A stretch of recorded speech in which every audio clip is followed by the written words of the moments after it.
LoveLore Library. Chapter 141.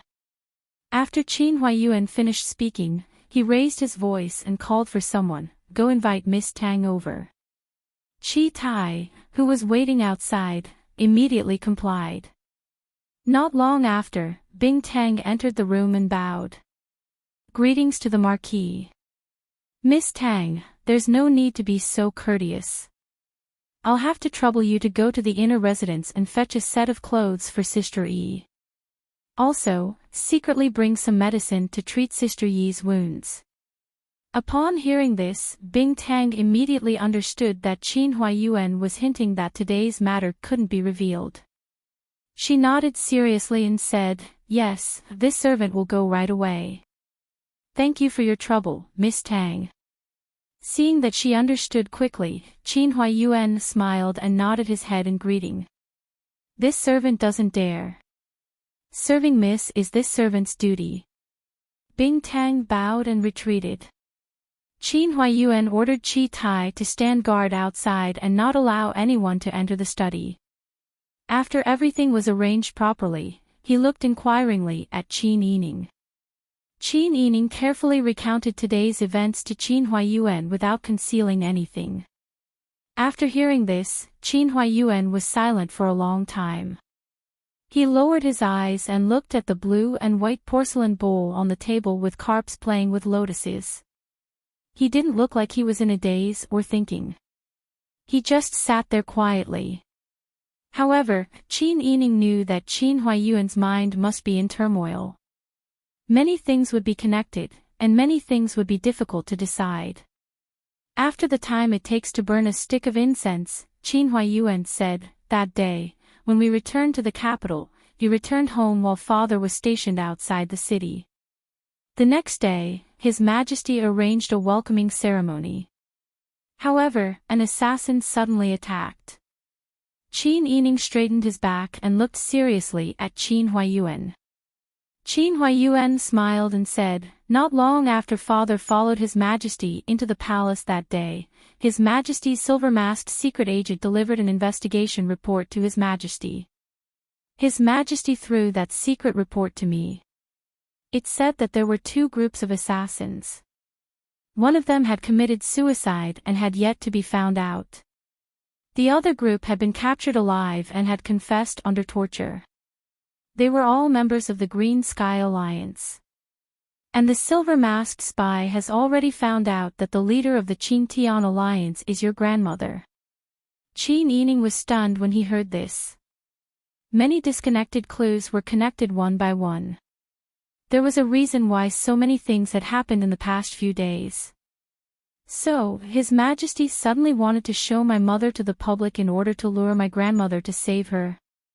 Qin Huayuan nodded solemnly. That day, His Majesty was furious. Father could only compromise and was detained in a separate room by His Majesty. There was no way he could interfere with what happened after that, nor could he spread the news. Fortunately, little Wang Yi messed up this matter. Otherwise, the consequences would have been too horrible to contemplate. Qin Yining's forehead was sweating, and she murmured, "Actually, that day, I also recruited people to rob the execution ground. It's all thanks to Meng Zhi. Otherwise, not only the Qin-Tian Alliance, but also our family, I'm afraid we would be labeled as rebels." Qin Huayuan didn't seem surprised at all when he heard Qin Yining say that she had also arranged for people to rob the execution ground. He only nodded silently. "Father, today's matter must have been arranged by Madame Chow in advance. I can see that Madame Chow's position in the silver-masked men isn't low. She deliberately took me out and pretended to be arrested. Clearly, she wanted to encircle and annihilate the Green Sky Alliance." "Exactly." Qin Huayuan nodded. Although His Majesty is afraid of foreign enemies, he has been in that position for more than 30 years. How could someone who was able to win the battle for the throne not have enough brains? That day, he made use of your mother's matter to come up with a plan. Since it failed, there must be a series of plans behind it. Qin Yining nodded. he couldn't help but feel a burst of lingering fear. Today, if she had agreed to Duchess Ding's request to kill Chao Yuqing, she was afraid that not only would her life be in danger, but her family would also change. The silk lantern was bright, illuminating Qin Yining's unsightly complexion. Seeing the sweat on her forehead and sideburns, how could Qin Huaiyuan not understand her thoughts? When encountering such a matter of life and death, she was muddle-headed and didn't know the truth. But now, the truth of everything was in front of her eyes. She suddenly realized that she had been so close to death. Not to mention a young girl like her, even he felt endlessly scared when he thought about it carefully. It's been hard on you. You have to be involved in these matters. Qin Huaiyuan sighed and stroked Qin Yining's head. Qin Yining smiled bitterly and said, "Father, don't say that. It's still the same thing. Since I'm enjoying the benefits of being the in-law's daughter, then I have to bear the corresponding pressure and responsibility. I just feel that I'm really lucky. I didn't choose the wrong path and bring trouble to my family." Qin Huaiyuan felt quite the same, so he nodded. Qin Yining asked again, "Father, you already knew concubine Chao's identity?" "Yes." Qin Huaiyuan hesitated for a moment, but still decided to tell Qin Yining everything. The most powerful force in the Emperor's hands is the silver-masked secret agents. These people specialize in assassination, spying, investigation, and protection. Concubine Chao is secretly the leader of the silver-masked secret agents. After the peace talks, the national crisis could be solved, but the domestic disputes in the imperial court became apparent. The emperor was afraid of the Chao family's entangled power in the imperial court and wanted to put a trump card in my hands, so he had me accept concubine Chao. Qin Yining was stunned when he heard this. He said in surprise, "Could it be that Guozhang Chao didn't know concubine Chao's identity?" Qin Huaiyuan shook his head and said, "This is the brilliance of the silver-masked secret agents. Everyone in the silver-masked secret agents hides in the dark and has an unexpected identity.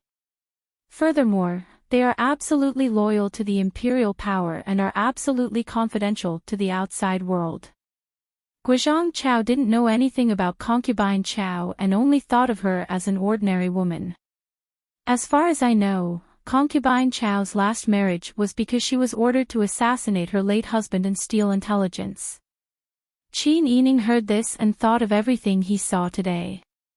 Such a beautiful woman with such powerful martial arts had become a tool to be manipulated by others. Even the important matter of marriage was not up to her. Everything was a mission. Her last marriage was a mission, and becoming a widow was the result of a mission. Now that she had become Qin Huaiyuan's concubine, it was also a mission. She's also a pitiful person. Qin Yining couldn't help but sigh faintly. Qin Huaiyuan only smiled and didn't say anything. Qin Yining sighed. He stood up and said, "Father, I won't tell Mother about what happened today. If Mother asks about my grandmother and the others, I'll say that they're fine. In the future, I'll find an opportunity to tell Mother. I'll say that my grandmother and the others don't want to live in Fairy Temple and went to find a place to live. As for the injury on my body, if someone asks, I'll say that I accidentally fell down." "You're very thoughtful." Qin Huaiyuan praised, "When it comes to concubine Chao, remember not to change your attitude at all. Concubine Chao is in our family to help me do some things. At the same time, we can't rule out the possibility that the Emperor wants to arrange for her to monitor me. In short, Father will take care of these matters. You just need to be yourself." Qin Yining heard this and understood Qin Huaiyuan's meaning. He smiled and nodded. Qin Yining called for Bing Tang to come in. After changing clothes in the washroom and rebandaging his neck, he covered the wound on his neck. Only then did he nonchalantly return to Xingning Garden to pay his respects to the Sun Clan. The Sun Clan took Qin Yining's hand and carefully asked about the situation of the womenfolk of Duke Ding's family. Qin Yining only smiled and said that everything was fine. He coaxed the Sun Clan into beaming with joy before returning to the Shuoran Pavilion to rest. Thus, more than a month passed peacefully. It was already spring in the capital. A new batch of spring clothing had been sent to each room. Chapter 142. Bing Tang took out a blue silk shawl and measured it behind Qin Yining's back as he said, I also heard it from the servant girl at Xia Shao Garden. She only heard it when she went in to serve the hot water this morning. She didn't say much and only said that old madam wanted to bring the whole family out for a walk. Nothing else. I see. You don't need to change the clothes, it's fine like this. Qin Yining looked at the white shawl on her body in the bronze mirror and casually took it off and had Song Lan put it away. She sat down on the embroidered stool in front of the makeup table and saw that Song Lan was about to let her try on another light pink shawl. She hurriedly waved her hand and said, there's no need to try it on. It doesn't matter if it's a little wider or a little narrower. Try it on again. What if it doesn't fit you? What's wrong with it? It's fine as long as it fits me. Qin Yining was very tired of trying on clothes and looking at herself in the mirror. Song Lan laughed and said, Miss, you're really something. Don't let the other girls in the family know that you're like this. You're born with a beautiful appearance, but you don't care about your appearance at all. Other people will think of all sorts of ways to get what they don't have. Sixth young miss doesn't dare to eat her fill every day to maintain her figure. Seventh young miss even washes her face with flower juice every day. You, on the other hand, don't care about it. Bing Tang handed over the shawl, belt, and other accessories and said with a smile, Miss, you're born with a beautiful appearance. Moreover, your personal pursuits are different. Why do you think sixth young miss and seventh young miss are like that? Women dress up for the person they like, isn't it for their own future? Us girls are different. Yes, I don't have anyone I like, so I don't care about these things. Qin Yining deeply agreed. Bing Tang said with a smile, that's not true. When I said you're different, I didn't mean this. Not to mention that you're born with a beautiful appearance, you don't need to care so much. Even if you're beautiful, there's still a little Wang Yi who's devoted to you, right? Qin Yining's face turned red. She rolled her eyes at Bing Tang and said, you're so mean. Bing Tang laughed loudly. Coincidentally, Airbai bounced over to Qin Yining's side. Seeing Airbai's adorable little face, Qin Yining's heart melted. He picked it up and placed it on his lap, stroking its head lovingly. Bing Tang covered her mouth and laughed, little Wang Yi is really considerate. He left Airbai with you so that you wouldn't think of him whenever you see him. At the very least, this can be considered as a token of love, right? He pointed at the plum blossom fringe on Airbai's neck. Airbai seemed to have understood Bing Tang's words. It twisted and turned on Qin Yining's lap until it found a comfortable position to sit up. It placed its two little paws on Qin Yining's hand and blinked its big black eyes as it stared fixedly at Qin Yining. Don't talk nonsense. I don't have any pledge of love with him, much less a token of love. Qin Yining retorted. She lowered her head and smiled at Airbai. The little white rabbit had a circle of black fur around its left eye. It looked as if it had been punched by someone. It was really cute and comical.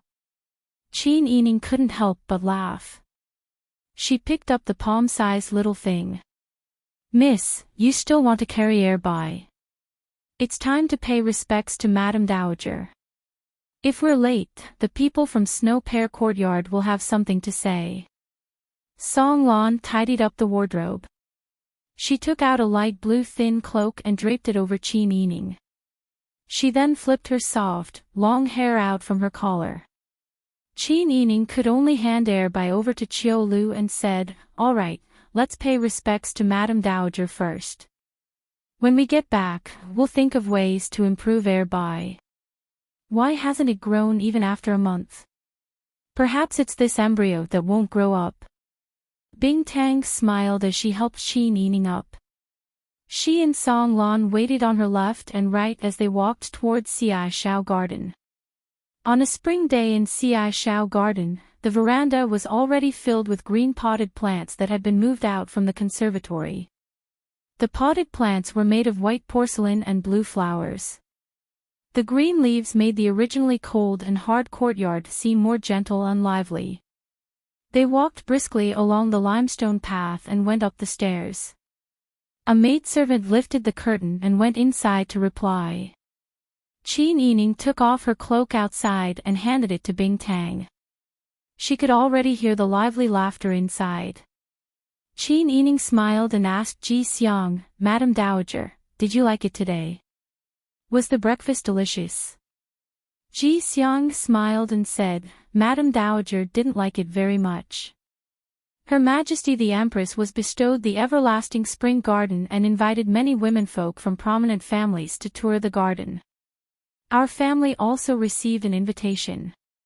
Madam Dowager is inside discussing who to bring along." Qin Yining nodded and thought to himself that the little lass really didn't hear the full story. He walked around the screen and went inside to pay his respects to Madam Dowager. Even now, Madam Dowager still bore a grudge against Qin Yining for bringing the Sun clan to live outside. However, after seeing Qin Huaiyuan's attitude, it wasn't good for her to continue making a fuss. Moreover, there was also the matter of the snuff bottle. Madam Dowager always felt like a knife was hanging in her heart. She was afraid that one day something would happen. Therefore, even though she was angry with Qin Yining and felt that she was siding with outsiders, she still restrained herself a little. "Sister Yi, you're here. We were just talking about you."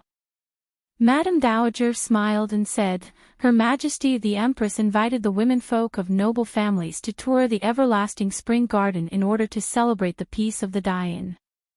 This is a great favor. Our family has 3 imperial edicts, and each of them can bring someone with them. Naturally, you can also go with your mother." Qin Yining smiled and nodded. Granddaughter has never seen this kind of market before. However, where is this everlasting spring garden? Qin Yining smiled and respectfully placed the refreshments that had just been brought in next to Chao Yuqing's hand. He said with a bit of pride, "You don't even know about everlasting spring garden. Everlasting Spring Garden is a manor in the Everlasting Spring Mountain, 40 leagues south of the capital. Because there are hot springs in the mountain, the cold wind can't blow in. Therefore, Everlasting Spring Garden is very warm all year round. It's said that flowers can be seen blooming even in the winter."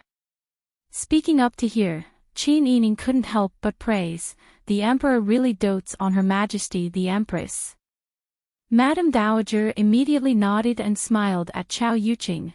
"Her Majesty the Empress naturally dotes on her. Tomorrow, we're going for a spring walk in the garden. Yuqing, come with me." Chao Yuqing hurriedly put down the half-eaten refreshments in her hand and gracefully stood to bow to Madam Dowager. "Many thanks, Madam." "Oh, good child, there's no need to be so polite with me."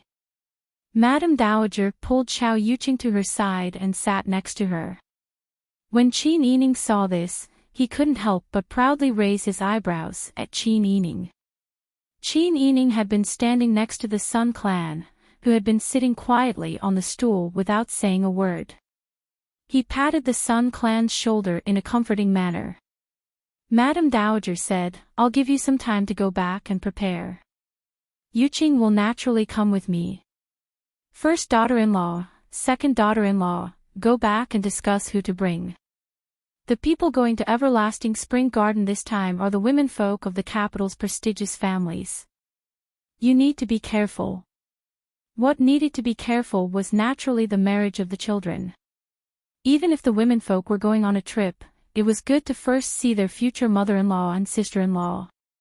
Seeing the girls' faces full of anticipation and the undercurrent between second and third aunts, the hearts of everyone present became alive. Qin Yining couldn't help but sigh. Spring really had arrived. Chapter 143. Qin Yining helped the members of the Sun clan up. After bowing and bidding farewell to the old madam, they left first. Behind them were Chao Yuqing and Qin Huining. Qin Huining smiled and held Chao Yuqing's arm. Adoptive mother, this visit to the garden is a great thing. Can adoptive mother bring daughter along? Daughter can also broaden her horizons. When Qin Yining heard Qin Huining's voice, she felt sick of it. The members of the Sun clan's complexion was already unsightly, so they quickened their pace. However, the voices behind them still entered their ears without any obstruction. I'm only a concubine. How can I be qualified to bring someone along? It's already an exception for the old madam to bring me along. I'm just an accessory. How can I bring another accessory? Chao Yuqing smiled and said, Miss Huining, why don't you ask the madam? The members of the Sun clan felt their hearts burn with anger. They inwardly cursed this bitch for being pretentious. Ever since Madame Chao married into the family, Qin Huining had long stopped coming to Xingning Garden to pay her respects. When they met, she wasn't even willing to call her mother. Now that there was a problem, she actually instigated Qin Huining to come find her to solve it. She was clearly trying to block her heart. The members of the Sun clan slowed down and wanted to flare up, but they were stopped by Qin Yining. Mother, are we going to walk back or take a carriage? After Qin Yining asked, she smiled and said, Mother's body is a bit better. How about daughter accompany you for a walk? Walking is also good for your body. If Qin Huining wanted to ask for help, then let her do it in public. In any case, she shouldn't even think about entering Xingning Garden. The members of the Sun clan didn't understand Qin Yining's meaning, but today, they had been dragged by Qin Yining to walk every day. If they didn't walk, their bodies wouldn't be relaxed. Thus, they suppressed their anger and nodded, let's walk back. Chao Yuqing, who was behind them, glanced at Qin Yining. With a smile, she took down the small sunny pouch at her waist that contained snacks and put a candied date in her mouth. She didn't take the carriage but walked behind the members of the Sun clan and Qin Yining. Qin Huining's expression was somewhat unsightly. Madame Chao had married into the family for a few days and understood Qin Huining's habits very well.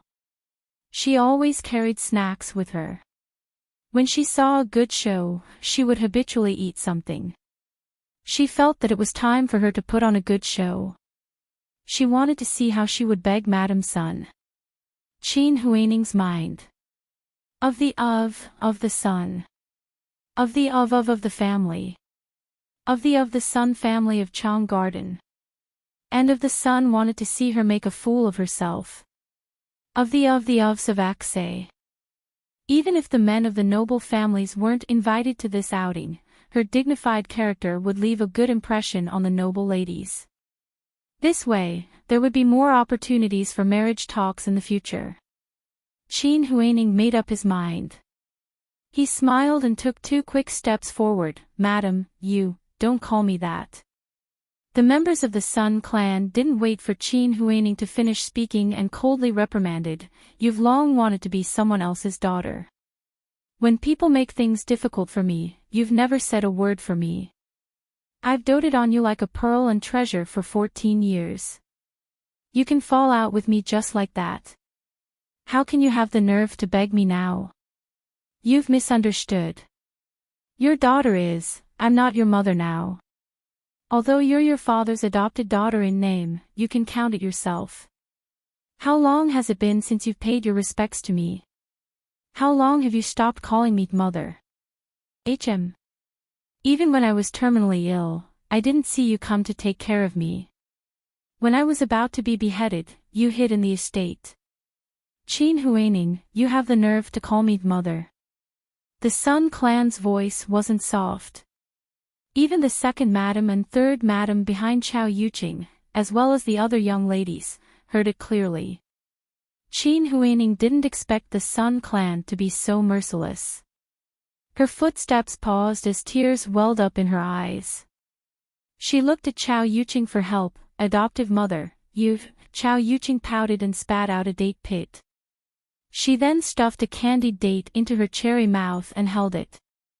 Only then did she say, "Young lady, don't be anxious.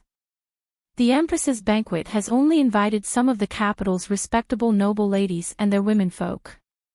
It said that only 8 families have the right to attend. Those who have a legitimate daughter naturally have to bring their legitimate daughter. If they don't have a legitimate daughter, then they can choose an outstanding concubine's daughter. Young lady is the adopted daughter of the eldest branch, so you naturally don't have a chance. But now that the weather is warm, there are many opportunities to go out and play. It's the same if young lady goes out next time." Chao Yuqing spoke slowly, but Qin Huining felt as if she had been slapped in the face. She was clearly saying that she wasn't a legitimate daughter or a concubine's daughter. She wasn't the daughter of the family at all, so it was normal that no one would bring her.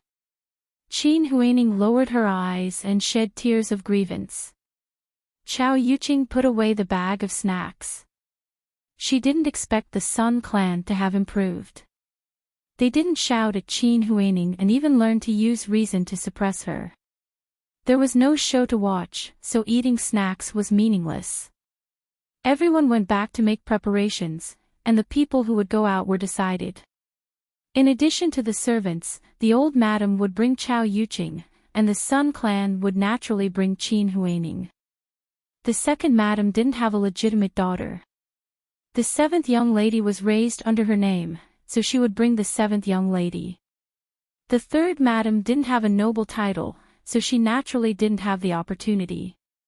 However, her legitimate daughter, the 3rd young lady, Qin Jianing, was already engaged and would get married in June this year. The concubine's daughter, the 8th young lady, Qin Baoning, was still young, so there was no hurry. Therefore, the 3rd madam was rather peaceful. Qin Huining and the 6th young lady, who couldn't go, huddled together and cried bitterly for a long time. The next morning, when the sky was bright, there were already caravans ready in front of the Marquis of Anping's estate. The first caravan was a sapphire blue brocade carriage with a tassel roof. The second was a blue-red flat-headed carriage, and the third was a large black carriage for the servants. The old madam took Chao Yuqing's hand and sat in the first carriage. She turned around and glanced at the Sun clan, then called the second madam with a smile, "Bring 7th young lady and sit with me. We can also talk." Her intention to isolate the Sun clan and Qin Yining was very obvious. Qin Yining brought a footstool over to serve the Sun clan and got on the second blue-red flat-headed carriage. He also jumped on and pulled Mother Jean and Bing Tang onto the carriage. He then pulled the Sun clan's hand and advised in a low voice, "Let's sit together. It'll be more comfortable." The Sun clan smiled bitterly. "You can see this. People, all have their eyes on the top of their heads. Flattering the strong and stepping on the weak can be seen everywhere." Qin Yining, who lived in the marketplace, understood this principle since he was young. Therefore, he always forced himself to be strong and to become strong. Now that she saw that Sun Shi was so depressed, she held her hand and comforted her in a gentle voice. The caravan slowly drove towards the south gate. When they arrived outside the city, they saw that the Empress's imperial carriage and the other women of the 7 noble families had already arrived. Basically, each family had 3 or 4 carriages. The Empress's imperial carriage was at the front. The 8 women's entourage, as well as the accompanying servants and guards, seemed to stretch endlessly. It was grand and imposing. The Empress was most particular about grandeur. When she gave the order to depart, ceremonial music played. Immediately, there were guards from the palace running all the way to the back. They stood outside the caravan, 1 guard every 10 feet. Qin Yining lifted the curtain and looked outside. The fields were green, and the potholes on the official road had long been filled in. In addition, there was this grand procession. If the Qing Tian alliance wanted to kill the demon empress, this was a good opportunity. They might even be able to kill all the women of the 8 great families in the capital. However, they didn't encounter any assassins on this trip. Everything went smoothly. Because the empress was going to leave, the emperor had already ordered people to check the road to Everlasting Spring Mountain. The road was flat. Therefore, at noon, the caravan slowly came to a stop. A small eunuch wearing the gray uniform of a eunuch ran over from the front and told the women to get off the carriage. Qin Yining helped the members of the Sun clan off the carriage. Looking at the green mountains and the picturesque peach trees on both sides of the road, they felt refreshed. "Are we here already?" Qin Yining asked the eunuch beside her. The eunuch smiled and said, replying to young miss, "The empress said that the air here is fresh and the scenery is pleasant. She plans to walk up the mountain. First, it is convenient to see the scenery. Second, it is also a bit of a picnic. Therefore, she asked the madams and young misses to accompany her on the walk." Qin Yining smiled and nodded. The empress is truly in a refined mood. As soon as she finished speaking, someone behind her echoed, "The scenery here is so beautiful. Only the empress can receive the emperor's favor." Yes, the empress is blessed by the heavens. She is always favored. It is truly enviable. Qin Yining didn't recognize the noble women around her, so she didn't interrupt. On the other hand, the members of the Sun clan, because of their childhood environment, were able to socialize with ease at this time. The members of the Sun clan pointed at a woman in her 40s wearing a red embroidered robe and said, "This is Duke Ongwa's Madam Li." "Greetings to Madam Li," Qin Yining gracefully saluted. Duke Ongwa's madam smiled and nodded. She pulled over a 17 or 18-year-old girl and said, "This is my youngest daughter, Yan Yan." Li Yan Yan walked forward with a smile and curtsied to Qin Yining. Qin Yining held her hand and returned the greeting. "Greetings to older sister. Greetings to younger sister Qin. I have long heard that younger sister Qin is devastatingly beautiful. Now that I have seen you, even older sister can't help but want to take a few more glances." Li Yan Yan smiled like a flower and held Qin Yining's arm. When the other noble women who were chatting with the old madam saw that the Sun clan had brought Qin Yining to chat with the women of Duke Ongwa's madam, they seemed to have found the right direction and came forward to exchange greetings. The Sun clan brought Qin Yining to meet many people in a manner that was neither servile nor overbearing. Qin Yining's memory was extremely good. He only needed to greet them to remember them in his heart. He discovered that the lowest rank present today was a marquis. The only one without a noble rank was Chao Guizhou's wife, the empress's sister-in-law. Qian clan, Qin Yining, and the Sun clan naturally remembered them. Last year, Qin Yining received an imperial edict to enter the palace. He actually encountered Chao Guizhou with his wife and son at the empress's residence. Chao Guizhou's son, who was also the empress's nephew, actually dared to take liberties with her in front of her. If it wasn't for her quick reflexes and weeping on the spot, causing the emperor to know that he was in the wrong, she probably would have married into the Chao family. Now that he saw Chao Guizhou's wife again, Qin Yining's heart was very subtle. However, on the surface, he pretended to have forgotten about this person and was well-mannered. The empress looked at Qin Yining and recalled Pang Zhao's rudeness in front of the emperor and the emperor's concession. She couldn't help but snort lightly and lazily said, "Let's go. When we reach the garden, the banquet will begin." Petals swirled in the air, dyeing everyone's body with a slight fragrance. On the side of the road, he heard the sound of flowing water. Looking down, he saw the falling petals falling into the water, the clear waves chasing after the red. After walking for several dozen steps, he suddenly saw a cluster of new whitewashed walls and black tiles in front of him. Behind the wall, he could vaguely see the eaves and teeth of the building. It was a brand new and exquisite building, giving him the feeling that he was in a celestial mountain. Ayaya, how long has it been since I saw such beautiful peach blossoms? That's right. If it weren't for the Empress's love, we wouldn't have the chance to see such a fairyland. Only an outstanding beauty like the Empress is worthy of owning such an immortal palace. The womenfolk all talked at once. No one spoke loudly, and no one purposely talked to the Empress, but their voices were just right for the Empress to hear clearly. The Empress walking at the front smiled sweetly and proudly walked forward. The womenfolk continued to follow behind her in whispers of praise. The little eunuch who was in charge of leading the way at the back had a pale face. After several dozen steps, they came to the door.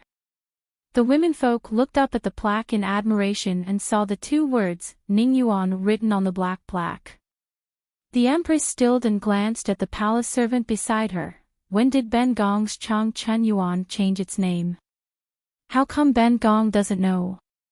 Everyone was puzzled and started to whisper to each other. The little eunuch quickly walked forward with a sad face and knelt down to kowtow. Empress, this is not Chang Chen Yuan. Just now we took a fork in the road. The womenfolk were very surprised and stopped talking. The Empress' brows furrowed and she said coldly, What? After walking for so long, this place is not Chang Chen Yuan. How come Ben Gong doesn't remember there being such a place on Chang Chen Mountain? The little eunuch knelt on the ground and trembled. He was going to lead the way just now, but the Empress didn't let him serve at the front. The Empress was also slightly embarrassed. She was the Empress and naturally had to accompany the king every day. She only had a few chances to leave the palace with the Emperor. It wasn't easy to visit relatives or travel. Although the Emperor had given Chang Chen Yuan to her, she had only come to the hot spring once last year. At that time, there was a group of people following, so she didn't need the Empress to remember the way. Now that she was on the mountain, she naturally thought that there was only her Chang Chen Yuan on the mountain. She didn't think that the scenery she enjoyed along the way was from other people's gardens. Dog servant, how are you serving her? The steward mama beside the Empress kicked the eunuch's shoulder and he rolled on the ground. Chapter 145. Knowing that the Empress was going to visit Everlasting Spring Garden today, the eunuchs had already set up a banquet in an elegant place in the inner courtyard. The Empress sat at the head of the table and looked at the courtyard surrounded by crabapple flowers. Her mood eased a bit and a smile appeared on her face. Everyone saw the Empress's face clear up and finally let out a sigh of relief. The Empress raised her wine cup. Her hand, which was covered in pure gold armor and painted with bright red nail polish, was as white as jade. It resonated with the golden wine cup and contrasted with her red embroidered robe, making her look especially graceful and luxurious. Seeing that the Empress was going to give a speech, everyone's gaze turned towards the head of the table. The Empress enjoyed the scene of everyone surrounding her. She cleared her throat and said in a clear voice, Our Dian and Dezhou's peace talks have been successful. From now on, the world will be peaceful. The Emperor and this one are very pleased. Today, we invite everyone to visit Everlasting Spring Garden together. First, boom, bang, the sound of fireworks exploding in the air suddenly shook the mountain and covered the Empress's voice.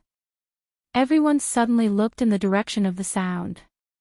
They saw that in the direction of Ning Yuan, the colorful fireworks were shooting into the sky one after another, blooming with bright colors. Even in the daytime, the red, green, and yellow fireworks were very dazzling. Moreover, the person who set off the fireworks wasn't stingy. The fireworks were like a fountain, and they didn't stop even after a few breaths. The sound of the fireworks and the sound of the explosions echoed. It was not deafening, but it was enough to shake people's hearts. At this time, not to mention the Empress speaking, even if the Empress spoke in everyone's ears, no one would be able to hear her clearly.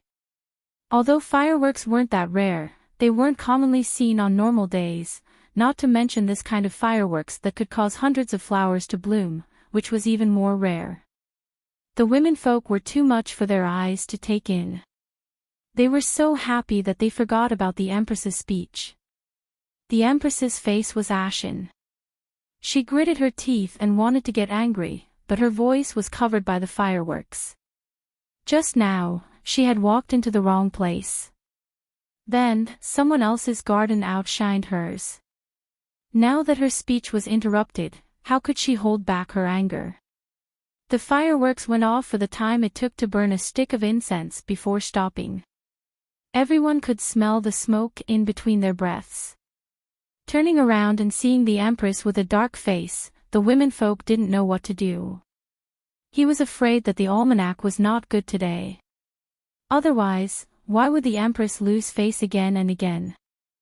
The Empress called over the eunuch who was guarding Chang Chenyuan and said in a low voice with a serious face, "Go, tell the people in Ning Garden that this Empress wants to borrow their garden to hold a banquet. Tell the people inside to leave quickly. This Empress will bring people over in a moment." The Chamberlain replied in a low voice, replying to Nyang Nyang. Guozhang said that the owner of the garden has a powerful background. Please do not provoke him. The Empress's eyes turned sharp. What a joke. Why can't Ben Gong use the garden that Ben Gong's father built? What's more, the land under the heavens belongs to the Emperor, and this Empress is the Empress. Do you think this Empress doesn't have the right to borrow a garden in Dian to host a banquet?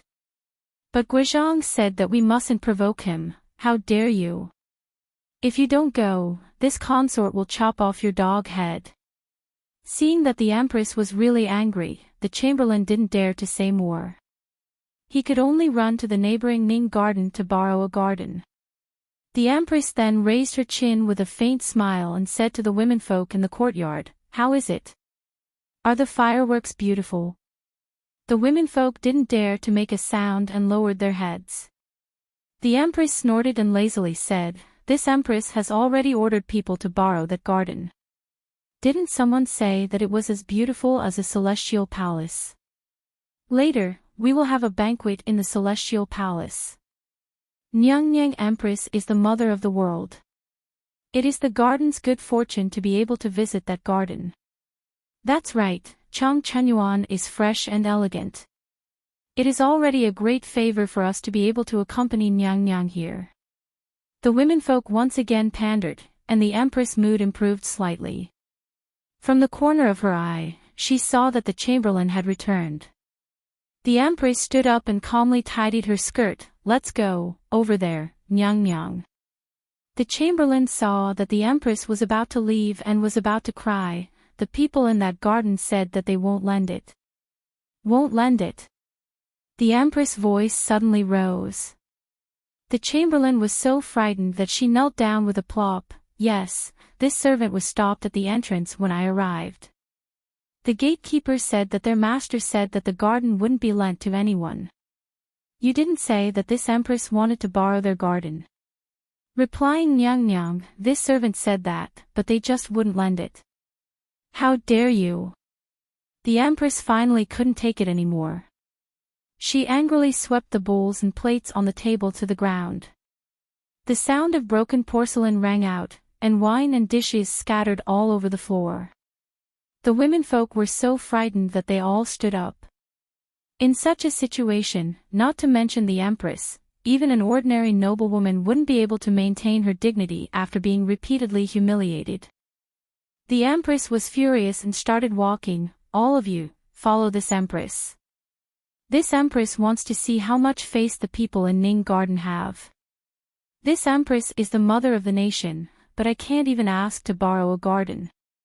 Today, this Empress will take you to Ning Garden for a stroll." Even the imperial aunt didn't dare to persuade the furious Empress. Chao Yuqing also didn't say a word after following her. The other noblewomen didn't even have the courage to speak. Therefore, if the Empress wanted to go, everyone could only follow. The group of womenfolk majestically exited Changchun Gardens Gate and walked along the bluestone brick road. When they saw the immortal-like peach forest, they turned and went straight to Ning Garden's new vermilion door. It was easy to say, but the womenfolk didn't exercise much on normal days. In addition, other than Qin Yining, all of them tied their feet. They walked for so long on the mountain road. For someone like the old madam, she had to rely on the servants on both sides to barely keep up. In front of the Empress, no one dared to complain and could only endure. When everyone arrived in front of Ning Garden's door, the Empress coldly raised her chin. "Go, smash the door for this Empress." The Chamberlain hurriedly complied. Who knew that before his hand could touch the door, the vermilion door was pulled open. A middle-aged man wearing a dark blue robe looked at the group of bejeweled womenfolk outside and asked with a frown, "Madams and misses, what are you doing?" The Chamberlain raised his chin and turned sideways to let the doorman see the Empress's appearance. "You can see clearly, this is our dying Empress. The Empress wants to visit your garden. That's your ancestral graves emitting smoke. Why aren't you opening the door?" The doorman glanced at the Empress and then looked at the people behind the Empress. He cupped his hands and said in a neither servile nor overbearing manner, "I've made myself clear just now. Our master said that the garden won't be lent to anyone." The Empress originally thought that since she had come in person, there was nothing she couldn't borrow. Who knew that when she rushed over with people, she would be rejected? The Empress's face was trampled to the bottom of the valley. Finally, she couldn't bear it and shouted angrily, "Impudent! This Empress is the mother of the country. Can't I borrow a garden? Someone come, catch everyone in Ning Garden for this Empress. This Empress must return to the Emperor and have him send troops to flatten this lousy garden. Who wants to flatten my garden?" Suddenly, a low and lazy voice came from the garden.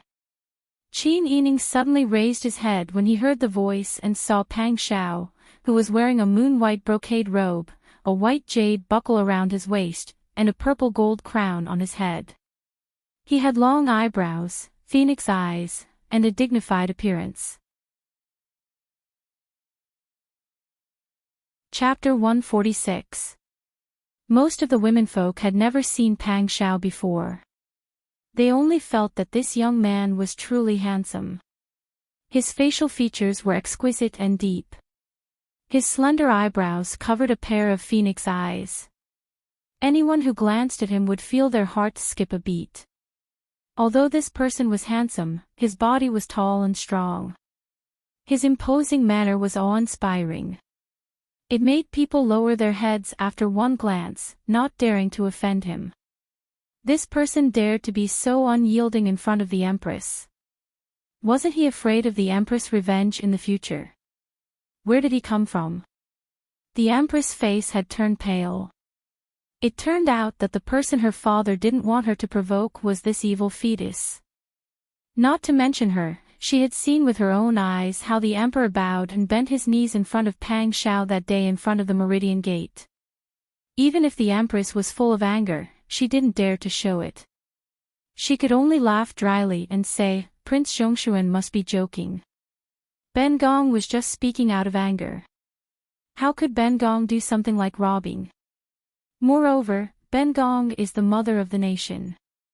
Ben Gong naturally needs to win people over with virtue and be a role model for women. Prince Zhongshuan must have misunderstood Ben Gong." Prince Zhongshuan. The womenfolk looked at Pang Xiao in astonishment. They didn't expect this person to be the evil fetus from Dezhou who killed without blinking an eye. After seeing Pang Xiao, all the womenfolk subconsciously looked at Qin Yining. After the peace talks, the rumors about the two of them had never stopped. In addition to Pang Xiao's heroic act and declaration in front of the Meridian Gate that day, how could the womenfolk not be curious? Especially old madam, second foreign, and seventh young lady. They imagined that this person must be a northern man who drank raw meat and drank blood. He must have a face full of whiskers, a body as strong as an ox, a voice as loud as a bell, and a fierce gaze that could chop people up and feed them to dogs. Who knew that this person was such a handsome person? Seventh young lady only stared at Pang Xiao in a daze. Qin Yining frowned and glared at him. What was this person doing? Although the two countries had already negotiated peace, he was still Wang Yi from another country. Wasn't he afraid of stirring up trouble by confronting the Empress in such a high-profile manner? Pang Xiao was in a good mood after being glared at by Qin Yining. She smiled and said, since the Empress has no such intention, then forget it. The Empress blushed in embarrassment. How could she, the high and mighty Empress, respond to these words? Could it be that she was going to turn around and walk back with this group of people? Pang Xiao glanced at Qin Yining again and continued with a smile, but since the Empress has already brought people here, this king can't refuse guests at the door, right? Why don't the Empress and everyone come in for a tour? Hearing this, the Empress heaved a sigh of relief, and her complexion looked much better. Since it's Wang Ye's invitation, it's not good for me to refuse. Pang Xiao stepped to the side and casually gestured for them to enter. Then she ignored the Empress and led Huzi and the people accompanying her into the courtyard. The Empress gritted her teeth and entered the courtyard with the help of the palace attendants. The womenfolk naturally followed behind the Empress. After entering the courtyard, everyone finally understood what it meant to have beautiful spring flowers and trees, and what it meant to truly be like a celestial palace and not like the mortal world. Not to mention the exotic flowers and grasses in the courtyard, even the commonly seen peach blossoms and apricot flowers were planted in picturesque disorder. From afar, it looked like a patch of dark red clouds. The bamboo curtains under the carved corridors and buildings were covered with light green muslin and were hidden among the flowers and trees. Several red-crowned cranes were playing and dancing, adding a bit of celestial aura to the courtyard. The Empress felt her face burning. After entering this courtyard, her face had been trampled under her feet. Compared to Ning Garden, Chang Chenyuan was nothing to look at. She had been so smug and flattered the entire way. She really didn't understand why her father had built such a unique courtyard. Instead of entering, he had given it to someone like Pang Xiao. In front of the building, there was a corridor that was 1 zhang wide and 2 zhang long. Servants had already set up tables and chairs and served tea and snacks. Pang Xiao sat at the head of the table. The Empress could only grit her teeth and sit below him. The womenfolk of the other 8 families sat in rows according to their family's height. The old matriarch of the family Qin, who had a complicated relationship with Pang Xiao, was pushed to the area opposite the Empress. The old matriarch sat at the front, followed by the Sun clan and 2nd Furen, followed by Qin Yining and 7th Xiaojia. Pang Xiao lazily poured himself a drink and didn't have any intention of paying attention to the womenfolk sitting there. However, the Empress was a guest and couldn't overstep her boundaries. The Empress finally realized that agreeing to come in was asking for humiliation. Pang Xiao was clearly using this opportunity to slap her face in front of everyone, but she couldn't do anything about it. How many years had it been? The Empress had never been wronged like this. If the Emperor was here, she would have already thrown herself into his arms and cried. Right now, she could only endure it. Pang Xiao's attitude of neglecting the Empress, other than the Empress's own family, everyone else was secretly pleased. These womenfolk of the noble families were respectful to the Empress on the surface and even flattered her. However, who didn't secretly curse her as the demon Empress that brought chaos to the country? Relying on the Emperor's support, the demon Empress had harmed many loyal officials. If it wasn't for this demon, the Dian dynasty wouldn't have fallen to its current state. When the womenfolk looked at the rumored murderous little Wang Yi again, they felt that he was much more pleasing to the eye. Also, he was a rarely seen handsome man. The private seats are boring. Madams and misses, feel free to sit. Pang Xiao saw that these people were all sitting and waved his hand. The Empress's expression was so ugly. Who would go to the garden at this time? They didn't like the Empress, but they had to fear the Empress's ability to talk pillow talk. Pang Xiao saw that no one dared to move.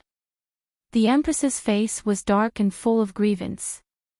He couldn't help but laugh and say, "Since no one wants to play, then forget it. Since the important madams and misses of the Dian dynasty are all here, you can all be witnesses for this king." The Empress and the others all looked at Pang Xiao. Qin Yining's eyebrows jumped. He had a bad feeling. Pang Xiao smiled and said, "This king's new garden originally had a name. It was called Spring Painting Garden. Do you know why this king changed it to Ning Garden? Because a girl's maiden name could not be spread, even if they were all womenfolk. Most of the people present only knew the surname of the other person and their rank in the family. When they called each other, they mostly called them Second Miss Zhang, Wang Darren, and so on. Only those who were very familiar with each other knew the maiden name. Therefore, the people present did not immediately understand Pang Xiao's words. But due to the rumors between Qin Yining and Pang Xiao, everyone could guess. This king has been on the battlefield for many years. His hands have been stained with blood. His heart has long been like a boulder. He never thought that there would be a day when he would be captivated by a woman. The woman that this king likes has the character of Ning in her maiden name. Although their daughter is ranked in the Ning generation, it is said that when she first came home, there were people who said that she did not deserve to be listed in the genealogy and did not deserve to have this name. Pang Xiao looked at the old madam. The old madam was sweating all over and her face was red. But in this king's heart, no one else deserves to have the Ning character. This king changed Spring Painting Garden to Ning Garden. First, he took her maiden name. Second, he took the meaning of the Ning character. He gave this garden to her in front of you. This king promised her a lifetime of peace and quiet. You are all witnesses to this king. Chapter 147. Qin Yining sat on the rose chair, and Pang Xiao bent down to look at her. Their faces were very close, and she could almost smell his unique refreshing scent. Her heart suddenly skipped a beat, and then it began to beat wildly. Her cheeks were dyed red, and a layer of mist appeared in her bright eyes due to embarrassment and anger. This person was really, Qin Yining was almost unable to distinguish his feelings towards Pang Xiao. He was angry at his arrogant and direct actions, but his heart couldn't help but throb. However, if she really accepted this garden in front of everyone, not to mention offending the demon empress, even her father would be suspected by the emperor of colluding with the enemy and betraying the country. She didn't have the right to decide whether she wanted to be bound to Pang Xiao, because behind her was the fate of the entire family Qin.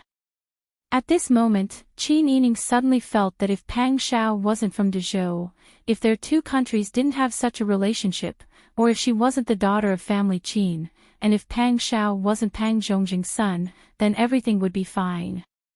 After all, there were too many differences between them.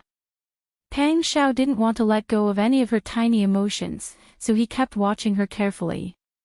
Her red cheeks and watery eyes clearly revealed that she was already moved, but her gradually dimming eyes and pink lips that she couldn't help but purse, also expressed her helplessness and compromise. Pang Xiao immediately understood Qin Yining's concerns. As expected, Qin Yining stood up, looked up at Pang Xiao, and said righteously, "I don't accept a reward without any effort. Moreover, I have nothing to do with little Wang Yi, so I can't accept such a valuable gift for no reason. I ask that little Wang Yi take back his order." Such a strong refusal made the womenfolk come back to their senses from the dreamlike declaration. Some of the clear-headed women who understood national affairs understood Qin Yining's meaning. Of course, there were also people who secretly scolded Qin Yining for not knowing what was good for him. Who is little Wang Yi? To be so courteous to a woman, it was a blessing that she had accumulated over 8 lifetimes. Qin Yining actually dared to forcefully reject her and even said such hurtful words like, "This has nothing to do with you." Wasn't she afraid that little Wang Yi would kill her in a fit of anger? The scene fell silent. Just as the Sun clan members stood up worriedly, fearing that Pang Xiao would break Qin Yining's neck in a fit of anger, Pang Xiao burst into laughter. "You're still looking down on me. My self-esteem is almost gone because of you." He no longer called himself this king. "Wang Yi, please be careful with your words," Qin Yining frowned. "I'm sure Wang Yi already understood what I said just now. Wang Yi and I don't walk the same path, so I ask Wang Yi to conduct yourself with dignity." Chapter 148. As soon as the old madam spoke, it caused the second madam to frown. Seventh young lady even lowered her head with a red face. The Sun clan couldn't bear it anymore and slammed the table and stood up. "Is this something that the old madam should say to your granddaughter? To think that you're a grandmother. What does my grandmother have to do with you? You've raised such a good daughter, but she's already doing such a despicable thing before she's even married. She seduced a man in public and even let so many people in the capital see it. As the old lord of this family, is it wrong for me to ask you?" The Sun clan was so angry that they wanted to tear the old madam's mouth apart. "You have to speak with a conscience. Sister Yi didn't want to go to Xihua City for the peace talks. The old madam knows very well how she went. If I had known that the old madam was going to slander my daughter like this, I wouldn't have let Sister Yi obey the imperial edict for the safety of the family Qin. So many men couldn't do it for the sake of the country. Why did my daughter have to sacrifice herself to participate in the peace talks? Now, a pure and innocent girl is being gossiped about by others. Even you, her biological grandmother, aren't willing to let her go. You have to pat your conscience. Is this the right thing to do?" "Yes, you are right. The old madam is so powerful. She gave birth to such a good son like Qin Mang. How can she be wrong? We are the ones who are wrong. We should have directly resisted the imperial edict. We should have dragged your family Qin to be buried with her. What a Sun clan! You have such a sharp tongue to slander your mother-in-law. I must open the ancestral hall and divorce you. You wanted to divorce me long ago. You couldn't do it at that time. Try again now. I am now a first-rank noble lady. My chastity memorial arch is still erected outside the family Qin.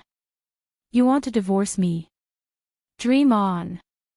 You unfilial slut." The old madam and the Sun clan started to scold each other like this.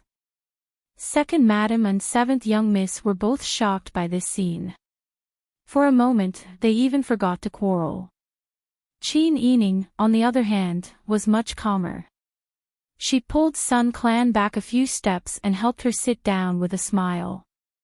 She brought a cup of tea to Sun clan and said, "Mother, please calm down. Old madam is my good grandmother. This is the first time I've seen someone talk about her granddaughter like this. I still have to thank old madam for her teachings. Mother, don't be angry." Qin Yining had thought things through. With the dispute over the matter of the Sun clan being beheaded, the two of them, grandfather and grandson, had completely shed all pretense of cordiality. Qin Yining no longer held any hope for the old madam, therefore, he spoke without any mercy. Old madam snorted, "Just answer whatever I ask you. As a grandmother, I will also plan for the future of the family of young ladies. Don't fail to appreciate my kindness. Many thanks for old madam's good intentions. However, I feel that old madam shouldn't have seen the business opportunity of Prince Zhongshuan and want to sell your granddaughter for a good price to obtain greater benefits for the family Qin, right?" The old madam was so angry that smoke was coming out of her 7 orifices. She pointed at Qin Yining and scolded angrily, "You wild girl with no parents to teach you. Don't get carried away. Little Wang Yi said a few good words and you can't find north anymore. Don't forget your surname and your name. Don't you know what kind of thing you are? Once you leave the family Qin, will little Wang Yi give you a second look? Who has such a big tone and can actually make decisions for this king? Outside the pavilion, Huzi lifted the bamboo curtain.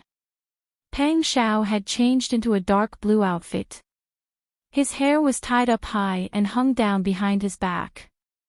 Compared to his elegant and noble appearance just now, he was more like an unsheathed sharp blade. When old madam saw Pang Xiao come, she stood up in astonishment and couldn't say a word. Pang Xiao carefully sized up old madam and said with a smile, "It seems that the rumors are true. You really don't treat Sister Yi well." Just an ordinary statement made old madam's face turn pale. She was afraid of Pang Xiao. Not only because of Pang Xiao's evil reputation that could make children stop crying, but also because of the past when Qin Huaiyuan used a scheme to get rid of Feng Zhongxing. This was also the reason why old madam didn't believe that Qin Yining would be favored by Pang Xiao. The hatred of killing one's father was absolutely irreconcilable. She didn't believe that Pang Xiao wouldn't care about what happened in the past. If he took revenge, how could their family Qin endure it?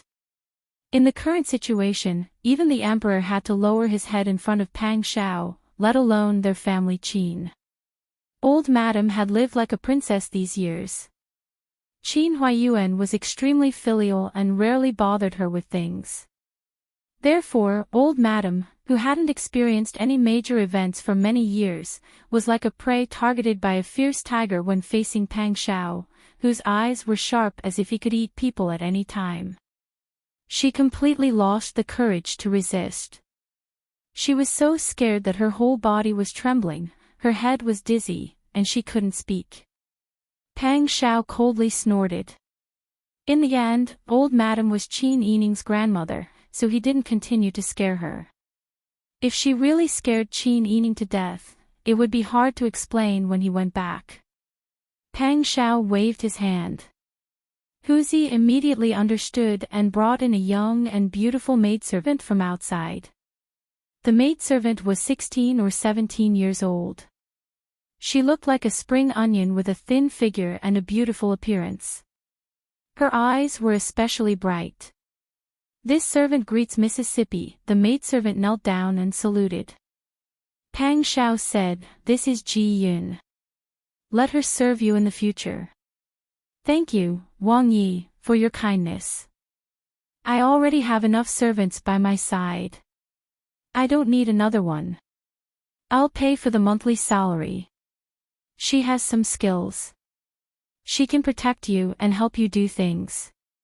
Be obedient. You're not allowed to refuse." Qin Yining frowned and pursed her lips. He was still so overbearing. Pang Xiao saw that she seemed unhappy and realized that his words just now were too tough. He quickly remedied, "I'm doing this for your own good. If anyone dares to bully you in the future, you don't have to endure it. When you can use your hands, don't use your mouth to avoid wasting your energy. If you're angry, just ask Ji Yun to kill her. Don't be polite." "You." Qin Yining was so astonished that she didn't know what to say. Pang Xiao seemed to be able to see Qin Yining's concerns. His index finger lightly touched her delicate chin. He leaned closer to her and said, "Remember, even if you poke a hole in the sky, I can support you."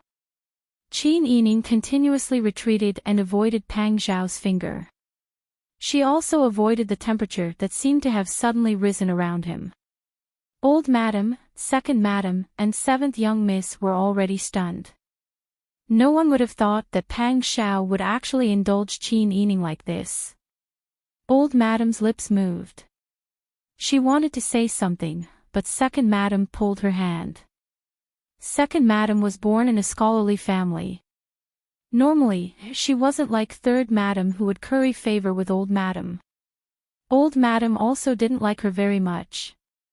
However, second madam's grip really made old madam's heart tremble. "That's right. At this time, it was best not to say anything. They couldn't provoke this evil fetus. Otherwise, with his temperamental and murderous temperament, it was hard to say if they would be able to return home. Pang Shao turned around and ordered, "Go tell the servants to prepare a carriage. This king will personally send Miss Qin and Marchioness of Onping back to the Fu." "Yes." Huzi immediately bowed and went to prepare. Pang Shao then turned to look at old madam and smiled, "As for you, do as you please." After speaking, he didn't wait for old madam's response. He turned around and lifted the curtain to leave. Qin Yining supported the members of the Sun clan.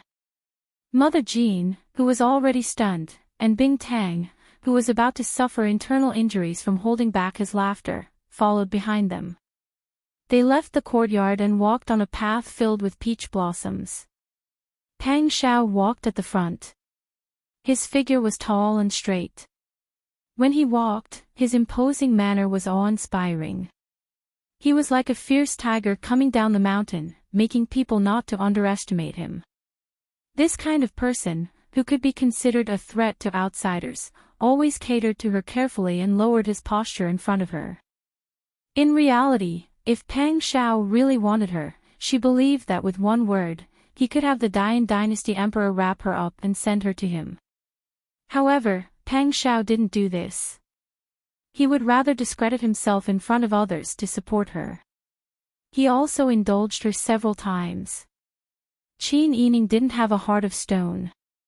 How could he not be moved? Although she didn't like Pang Shao's high-profile actions, she could feel his intentions. Looking at his back, Qin Yining furrowed her brows thoughtfully. Pang Shao seemed to feel something. He turned around and met Qin Yining's gaze, which hadn't had time to withdraw. When their eyes met, Pang Shao didn't seem to care at all as he turned around and continued down the mountain. However, his accelerated heartbeat betrayed his nervousness and excitement. With that kind of gaze, Qin Yining should also have feelings for her, right? The members of the Sun clan were supported by their daughters. They wanted to say something several times but stopped. In the end, they could only sigh. As for the old madam and the others, Huzi had already ordered people to keep them at the back. They weren't allowed to get close to Qin Yining. It was clear that Pang Shao wasn't joking when he said to let them do as they pleased. The old madam's brows were tightly knitted into knots.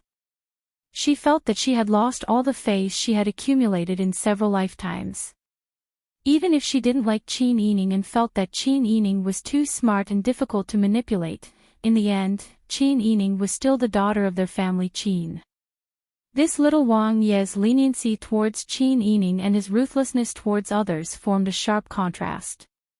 Such a sharp contrast made the old madam have to be on guard. Not to mention other things, that maidservant named Ji Yun couldn't be allowed to stay. The old madam kept thinking as she walked. It wasn't until she got on the carriage that she realized that she, second madam, seventh young miss, Mammy Qin, and the others had all been left far behind by Pang Shao and Qin Yining. When she lifted the blue embroidered curtain on the window of the carriage, she actually saw Pang Shao leading more than a dozen people on horseback and following around the carriage that Qin Yining and the Sun clan were in.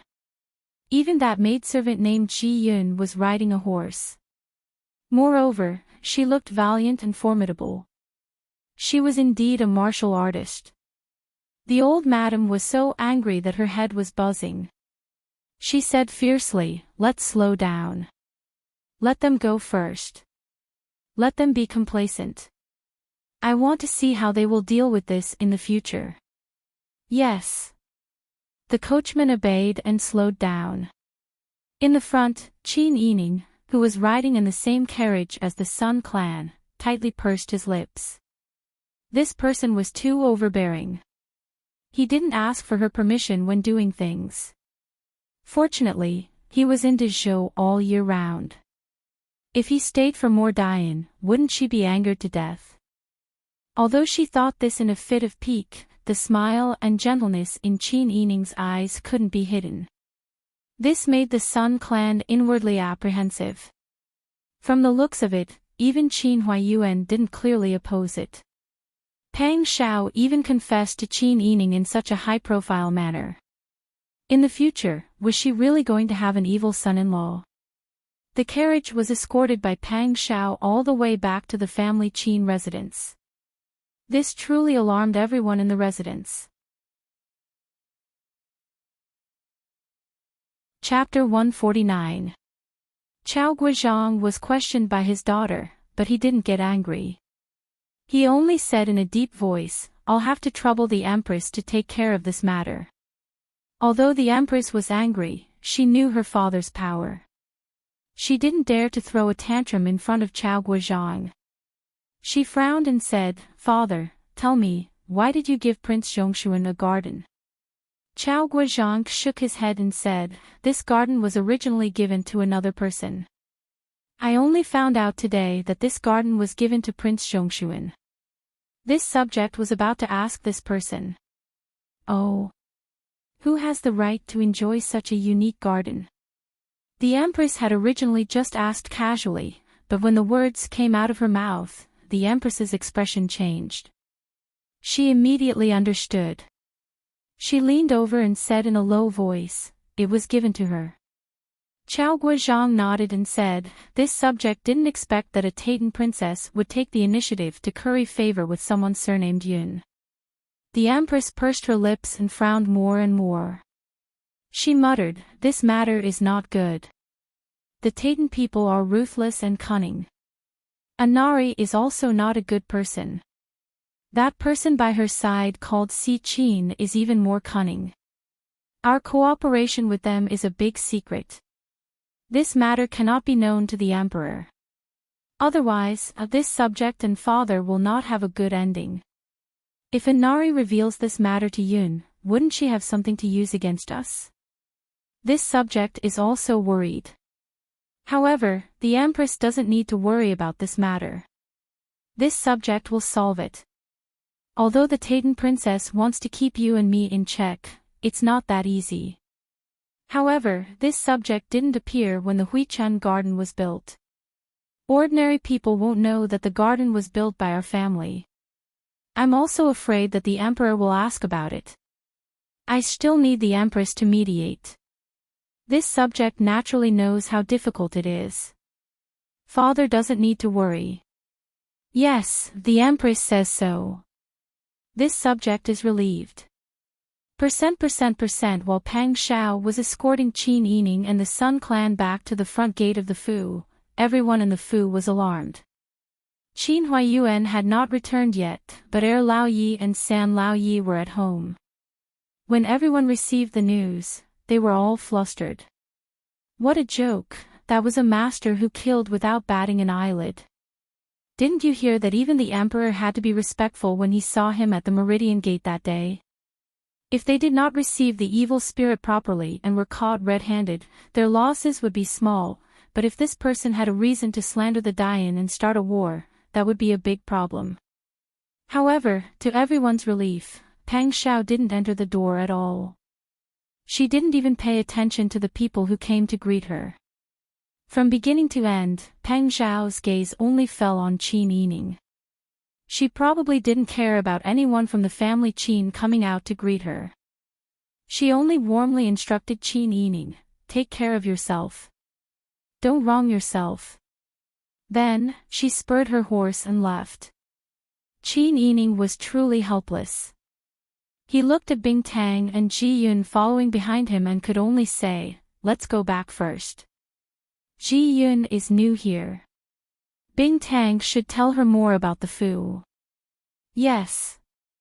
Bing Tang smiled warmly at Ji Yun. Everyone returned to their own courtyards. Let's not talk about what they discussed behind their backs for now.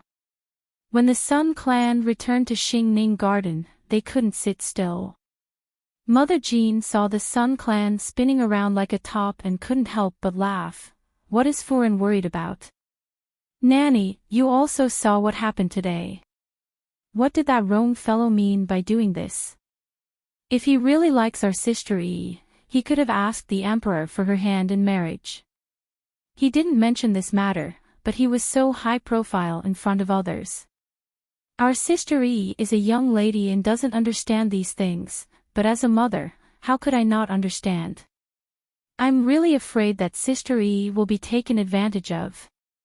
When the Sun clan thought of Pang Zhao's appearance and aura, as well as seeing Qin Yining's crimson cheeks today, they felt extremely flustered. Mother Jean helped the Sun clan sit down on a high back chair carved with flowers.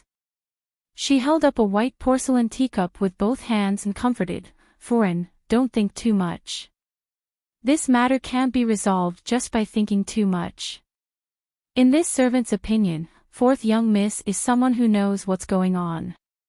Husband is also not a muddle-headed person.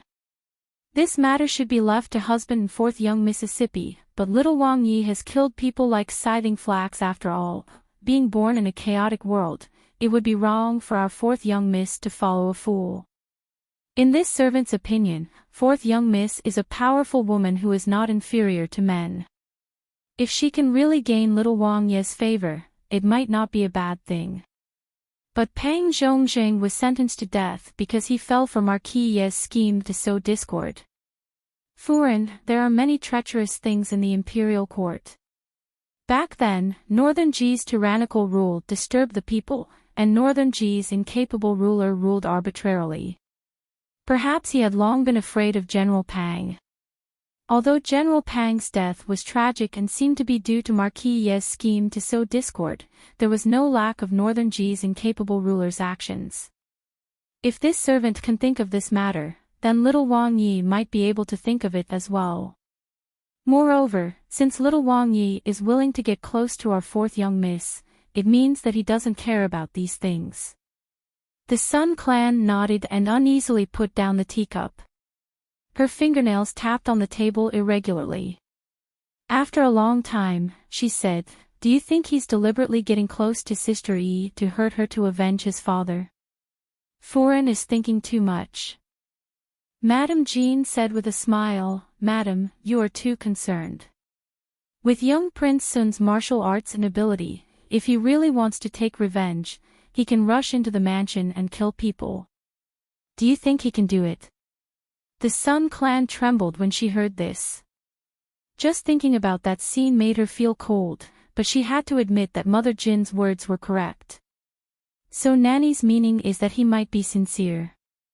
Since ancient times, what has been the difficulty for heroes? Mother Jean smiled and said, "Fourth young miss has completely taken after Marquis Yi and Foreign's good points. Even an old woman like this servant likes her when I see her, not to mention little Wang Yi. Not to mention little Wang Yi, even His Highness the Crown Prince would be moved when he sees our fourth young Mississippi. Your daughter has grown up, and there are many men in the family who want her. Foreign shouldn't worry about this. In the end, Marquis Yi won't watch fourth young miss suffer." Mother Jin's words not only praised Qin Yining, but also praised the Sun clan and Qin Huayuan. This made the Sun clan feel very comfortable and relaxed.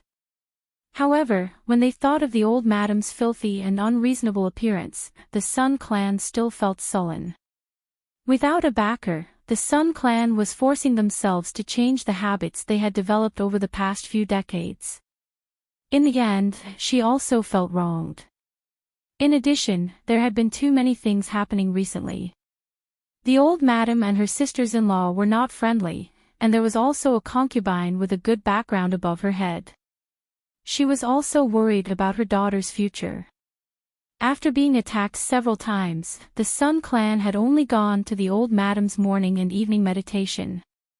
On the way back, she was caught in the rain and fell ill. That night, she developed a fever.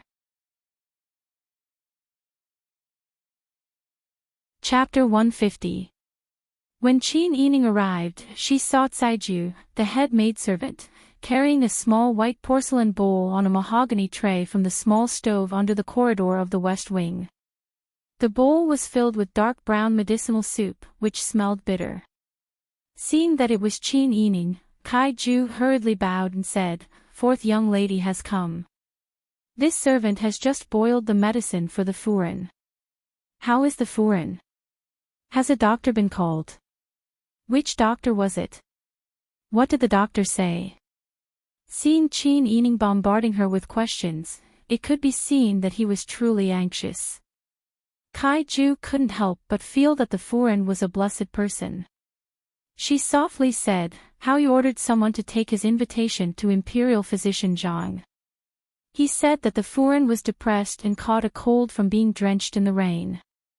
Although it looks dangerous, as long as the fever subsides, it will be fine. How he is in the room. Young lady, please come in. As the two spoke, they arrived at the corridor. Perhaps because she heard their voices, Kai Lan opened the light blue embroidered bamboo curtain for the two of them and softly invited Qin Yining into the room. The temperature inside the room was much warmer than outside. Qin Yining bypassed the screen and passed through the side room where the banquet was held. He turned into the inner room and saw Qin Huaiyuan wearing a royal blue robe. He was sitting on the edge of the bed and reading a book. Mother Jean was squatting on the footstool in front of the bed, guarding the Sun Clan. The Sun Clan had a cold handkerchief covering their foreheads. They wore snow-white undergarments and were lying on the light green brocade bedding. Their faces were abnormally flushed, but they were sleeping peacefully. Seeing the Sun Clan like this, Qin Yining felt distressed. He lowered his voice and bowed to Qin Huaiyuan. Then he went to the edge of the bed and quietly asked Mother Jean about the Sun Clan situation. After hearing Mother Jean say that the Sun Clan was fine and having Bing Tang take a look, Qin Yining finally relaxed. He whispered to Qin Huaiyuan to stay in the outer courtyard study for the night, while he stayed behind to take care of the patient. That night, the Sun Clan felt a little feverish. Qin Yining kept watch all night. It was only when he saw that the Sun Clan's fever had completely subsided that he couldn't help but fall asleep due to exhaustion. When the Sun Clan members opened their eyes, it was already bright outside. The first thing they saw was Qin Yining, who was sleeping on the edge of the bed. Her long hair was scattered messily on her back, and half of her face was buried in her arms. From this angle, her eyelashes were very long, casting a shadow on her eyelids. After sleeping, she looked even more childish, like a cute and fragile porcelain doll. The members of the Sun Clan were stunned at first, but then they were overflowing with emotions. They felt as if they were soaked in a hot spring, and every blood vessel in their body was thoroughly warmed. This child was sincere to her. Time reveals a person's heart. The few things they had experienced together were enough to prove that Qin Yining was filial to her. The Sun Clan's hand trembled slightly as she patted Qin Yining's head. Qin Yining woke up as soon as he was touched. He raised his head and saw that the Sun Clan was already awake. He smiled and sat on the edge of the bed, then touched the Sun Clan's forehead. The fever has subsided. Mother, how do you feel now? Mother Jean prepared some plain porridge and side dishes for you. Let's eat some before you take your medicine, okay? The Sun Clan nodded and sat up with her arms propped up. Qin Yining hurriedly took a large pillow and placed it behind the Sun Clan's back. I'm fine. It just suddenly rained on the way back from Ci Shao Garden last night. I was caught off guard and got caught in the rain. Look at you, your eyes are all bruised. I'm fine here. You should go back and rest. I'll wait for Mother to take her medicine before I go. I already went to tell Old Madam just now. Old Madam said that you don't have to worry about your health for the next few days. She wants you to rest well. The Sun Clan felt vexed when she heard Old Madam mention, so she only nodded. Qin Yining accompanied the Sun Clan for breakfast, then watched as the Sun Clan took her medicine. He waited on her to rest before returning to the master's study. She went back to catch up on her sleep and slept all the way until the afternoon. Just as she was hesitating whether to get up to eat lunch or continue sleeping, someone arrived outside. Young lady, someone from the second gate has come to pass a message saying that Master Zhong of Zhao Yun Agency has something important to discuss with young lady. He's waiting outside the residence right now and would like to invite young lady to come out. Qin Yining's sleepiness completely disappeared when he heard this.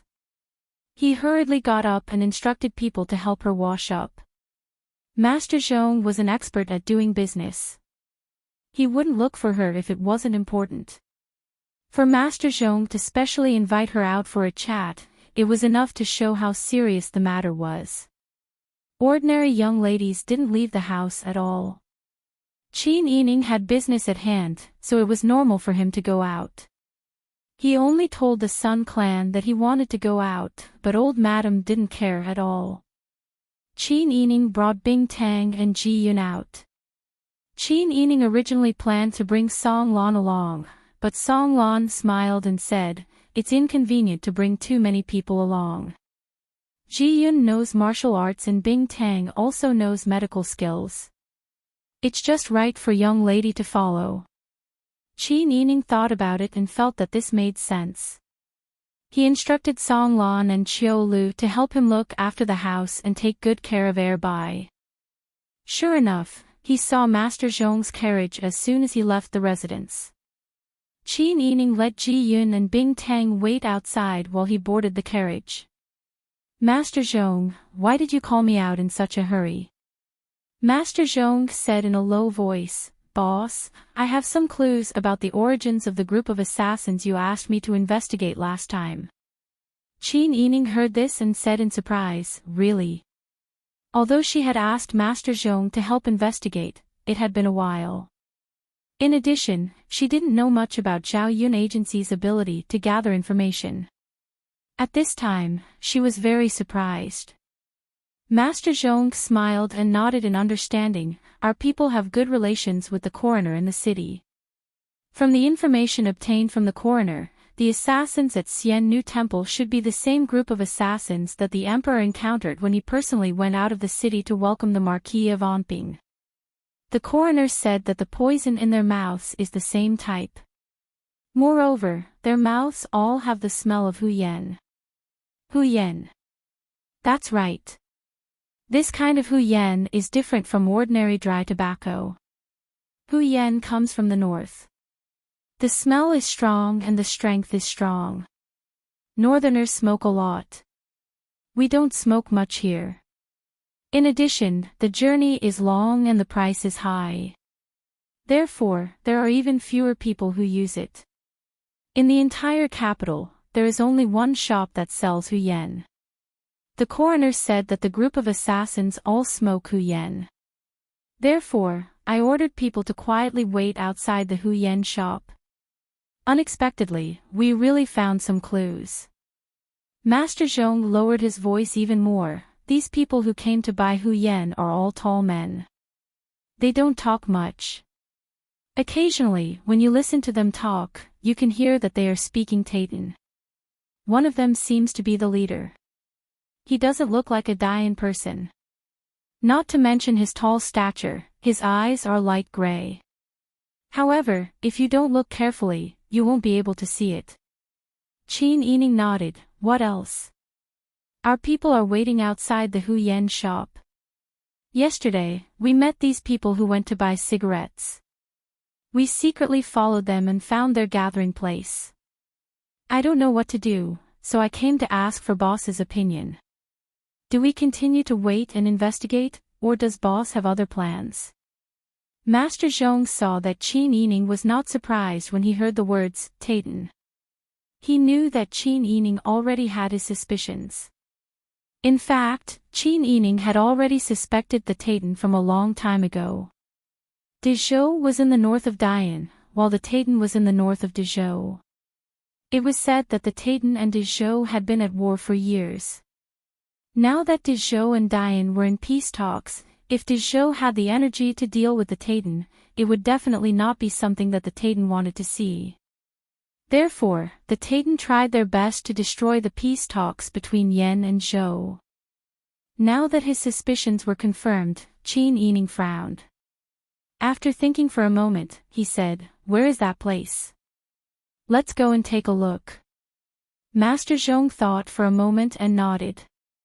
He instructed the coachman, go to the Yongkang Alley in North Jushan Market. Chapter 151. North Jushan Square was located in the northern part of the capital, near Chong and Gate in the northern part of the city. If they went any further, they would be out of the city. This area was not densely populated, but there were a few large families living here. The Yongkang Alley that Master Zhong led Qin Yining to was a secluded area near Chong and Gate. There were no large residences in the area, only some ordinary people. Deep in the alley, there was a large black door. Outside the door, there were two idlers squatting on the ground and chatting idly. When the carriage passed by, the sound of the carriage's wheels alerted the two large men. They turned around to look, scaring Qin Yining so much that he quickly closed the gap between the curtains. What vigilant people! That's right. The people I arranged were smart and didn't get discovered. These two men must be the ones guarding the alley. Master Zhong pointed to a few places outside. The people strolling around here are most likely their people. Although this residence looks small, it's a second-year residence. It can easily house 100 or 80 people. Qin Yining nodded. This place is indeed strange. Is this the only exit? Are there any other exits? Master, I ordered people to investigate. This residence only has 2 entrances. There is also a dog hole on the side street. There is no other exit. Qin Yining nodded slightly. As they spoke, the carriage had already passed through this place. The carriage driver hesitated and slowed down, not knowing if he should turn around. Qin Yining said, "Don't look back. Go straight ahead. Take a few more detours and go to the back of the residence to take a look." Hearing this, the coachman nodded and continued forward. The idlers guarding the alley and the men on both sides of the road noticed the carriage. When they saw that the carriage had gone far away, they let down their guard and thought that they were just passers-by. Qin Yining frowned and fell into deep thought. This place was indeed unusual. Based on the stature of the guards and Master Zhong's investigation, it was clear that the residence was inhabited by Taitan people. However, this was the capital after all, right under the emperor's nose. In addition, the capital's defenses were tight. How could no one have discovered that the Taitan were entrenched here?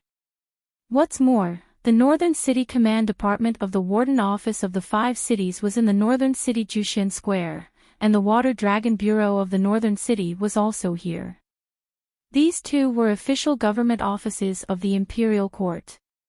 If the Taitan spies really lived here, would they choose a place that was close to the Northern City Command Department and the Water Dragon Bureau? Wouldn't that be exposing himself? However, Qin Yining saw that the people in the house were indeed Taitan people. The more he thought about it, the more suspicious he felt.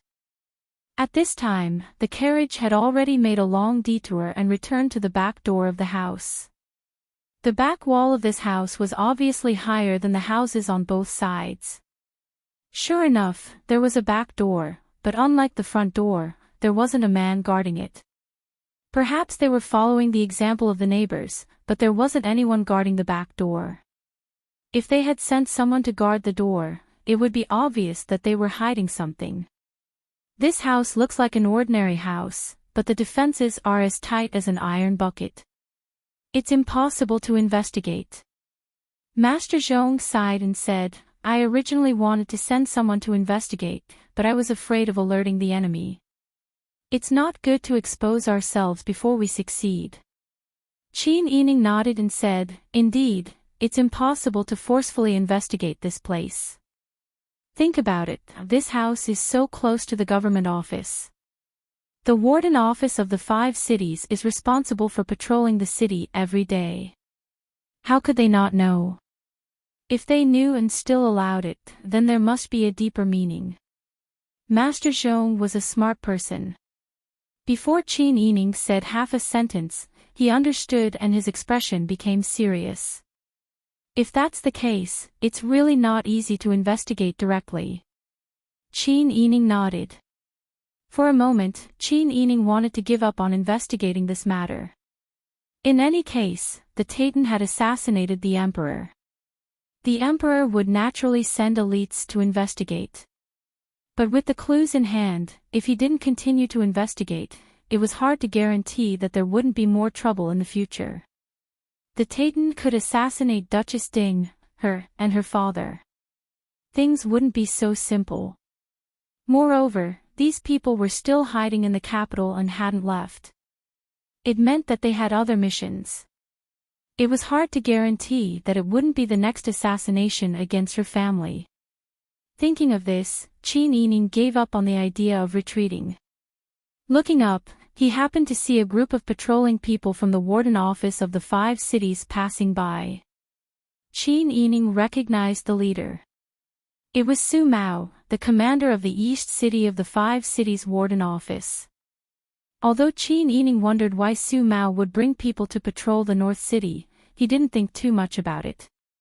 Instead, he took the opportunity to stop the carriage, lifted the curtain, and gave a few instructions to Bing Tang. Bing Tang immediately understood and jumped down from the shaft of the carriage to go to Su Mao. Master Zhong didn't understand and looked at Qin Yining questioningly. Qin Yining carefully observed Su Mao's reaction. Not long after, Su Mao followed Bing Tang to the front of the carriage. Qin Yining didn't act arrogantly. He lifted the curtain and nodded to Su Mao. Lord Su, long time no see. So it's Miss Qin. Su Mao's attitude towards Qin Yining was much more respectful than before. Qin Yining also felt that it was difficult. If they captured one person for interrogation, it wouldn't be difficult to capture that person. However, they didn't know if that person would commit suicide to prevent them from being interrogated. The consequences of alerting the enemy were not small. It would affect their future plans. What if he told his father about this? After all, his father was an official in the imperial court. There were many things that he couldn't do by himself. Moreover, if Qin Huaiyuan found out about this matter, the most likely thing he would do would be to report it directly to the emperor and have the emperor investigate. This place was also under the care of Chao Guozhang. The relationship was very complicated. It was unknown how the incapable emperor would deal with it. Without any evidence, his father might even be bidden back. He would definitely tell his father, but that would only happen after he had solid evidence that these people were Titan spies. Otherwise, it would only be suspicion. It wouldn't be convincing. It would also make people suspect that his father was stirring up trouble. Thinking of this, Qin Yining's expression became serious. After thinking for a moment, Qin Yining suddenly asked, Master Zhong, do we have people in the Water Dragon Bureau? The Water Dragon Bureau was linked to the military department of the 5 cities. It was responsible for fighting fires in the city. Master Zhong seemed to understand something. His eyes lit up as he looked at Qin Yining. There is indeed a brother who collects night incense in the Water Dragon Bureau. Qin Yining was surprised when he heard this. Then he laughed. Collecting night incense is good. The Zhaoyun Bureau is really full of crouching tigers and hidden dragons. They have a wide network. How about this? I'll have to trouble Master Zhong to find this brother and prepare 300 taels of silver. After this matter is done, he won't need to collect night incense anymore. He can take the money and retire. Master Zhong nodded. What arrangements does boss have?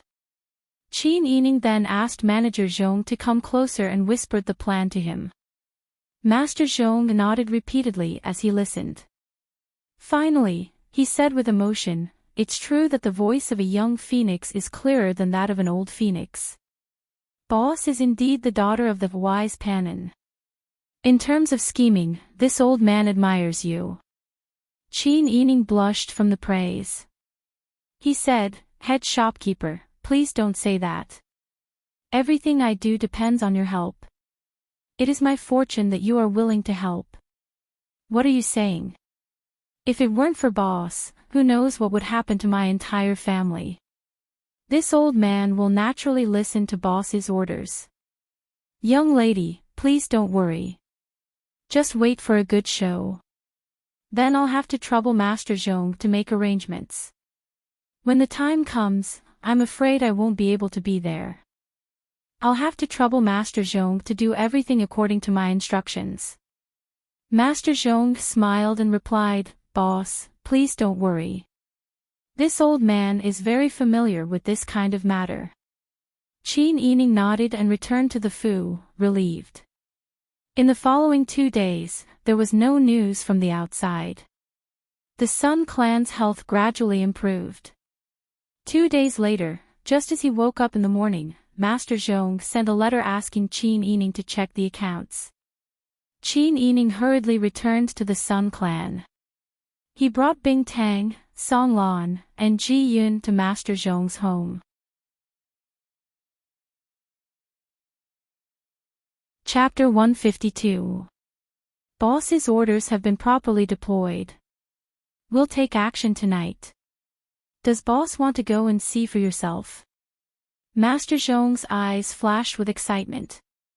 Of course I want to see such a wonderful scene. However, it's inconvenient for me to stay outside for a long time with my identity. Why don't I think of a way to get past my father? Qin Yining's white hand, which was wearing a hibiscus jade bracelet, rubbed the white porcelain teacup. Her pink and white fingernails lightly tapped the cup's wall. She suddenly smiled and said, Forget it. My father is very resourceful. It's not wise for me to hide it from him or deceive him for the time being. Master Zhong nodded in agreement and said with a smile, According to this old man's opinion, it's better for boss to directly tell the Marquis the truth. Otherwise, it'll be bad if there's a misunderstanding. Exactly. Qin Yining then carefully confirmed a series of deployments with Master Zhong in a low voice before returning to the Fu. In the afternoon, Qin Yining brought Ji Yun to the outer courtyard study. Qi Tai was squatting next to a potted plant in the corridor, trimming the branches and leaves of a pot of jasmine tea. When she heard footsteps, she raised her head and saw Qin Yining. She hurriedly bowed and greeted, 4th Mississippi, is father here? The Marquis is here. This lowly one will go and report to the Marquis. Qi Tai put down the flower scissors and turned to lift the light blue bamboo curtain to enter the room. Not long after, she came out and respectfully invited Qin Yining in. The study was the same as before. Qin Huaiyuan was wearing a light gray cotton shirt and sitting cross-legged on the arhat bed next to the window, reading a book. When he saw Qin Yining come in, he smiled and said, Sister Yi, you're here. Sit down. Qin Yining sat down on the other side of the square table and waved her hand to dismiss the servants. Then she said, Father, daughter has a good show to invite you to see. Qin Huaiyuan looked up in surprise and put down the book. The blue cover had the words Zhuan written on it. Daughter's stage has been set up, and the actors have been found. Everything is ready, except for father, who is an audience. Do you want to go and watch with daughter? Looking at the fox-like smile on Qin Yining's face, which was very similar to his when he was young, Qin Huaiyuan couldn't help but laugh. Come on, tell me, who are you plotting against this time? In Ci Shao Garden in the evening, old madam sat cross-legged on the arhat bed unhappily. She held a pipe with a brass and green jade mouth, but she didn't take a puff for a long time. The Sun Clan, 2nd Madam, and 3rd Madam stood at the side. 3rd Miss, 6th Miss, 7th Miss, 8th Miss, and Qin Huaining were all either standing or sitting by her side, trying to make old madam happy. I'm also preparing to make the soft shoes that grandmother will wear in her room. Qin Yining also didn't know that Qin Huaiyuan valued her and caused old madam and Qin Huaining to be jealous. In the middle of the night, just as the clock drum sounded, a house on Yongkong Street in Baijuxian district caught fire. Fortunately, this place was close to the Water Dragon Bureau and the military department of the 5 cities. Soon, people from the Water Dragon Bureau rushed over with a water wheel and rushed in to put out the fire. Unexpectedly, just as they sprayed water, the fire burned even more fiercely. It was as if a basin of hot oil had been poured on it. The people from the Water Dragon Bureau panicked and they saw this and hurriedly continued to spray water to put out the fire. However, the more they sprayed, the fiercer the fire became. Only then did they realize that something was wrong. They hurriedly checked the water wheel and found that someone had poured oil into the water wheel. Because oil was lighter than water, the layer of oil that had just been pumped out to put out the fire was actually oil. At this time, the remaining water in the water wheel still had a thin layer of oil floating on top of it. In this way, the accidental fire became deliberate arson. The people from the military department of the 5 cities and the Water Dragon Bureau were anxious. The fire that had been fueled by oil immediately spread throughout the inner courtyard. The fire was getting fiercer and fiercer. Although there was hope to put out the fire, the people in the courtyard couldn't just wait inside to be burned to death, right? Tall men in disheveled clothes continuously ran out of the courtyard. Indirectly, the screams of women could also be heard. Qin Yining and Qin Huaiyuan wore black cloaks and hid their bodies in the shadows of the back alley. Master Zhong ran over and whispered, "Boss, it's done." Qin Yining whispered, "Good, pay attention to the front and back alleys. Let our people not have a backup plan. Catch whoever comes out. First, dislocate their lower jaws to prevent them from biting their tongues to commit suicide. If they run fast, simply break their legs. While they are busy putting out the fire, the people outside don't know. Catch these people and send them to the place we prepared in advance." "Yes. Boss, don't worry." Master Zhong rubbed his hands and walked quickly. Qin Huaiyuan smiled and looked down at his daughter standing beside him. "Let's go." "Yes, father." The figures of the father and daughter quietly sneaked into the depths of the alley. Chapter 153. The fire at North Jushian Market was only extinguished in the early morning. But strangely, the houses next to the house were all empty.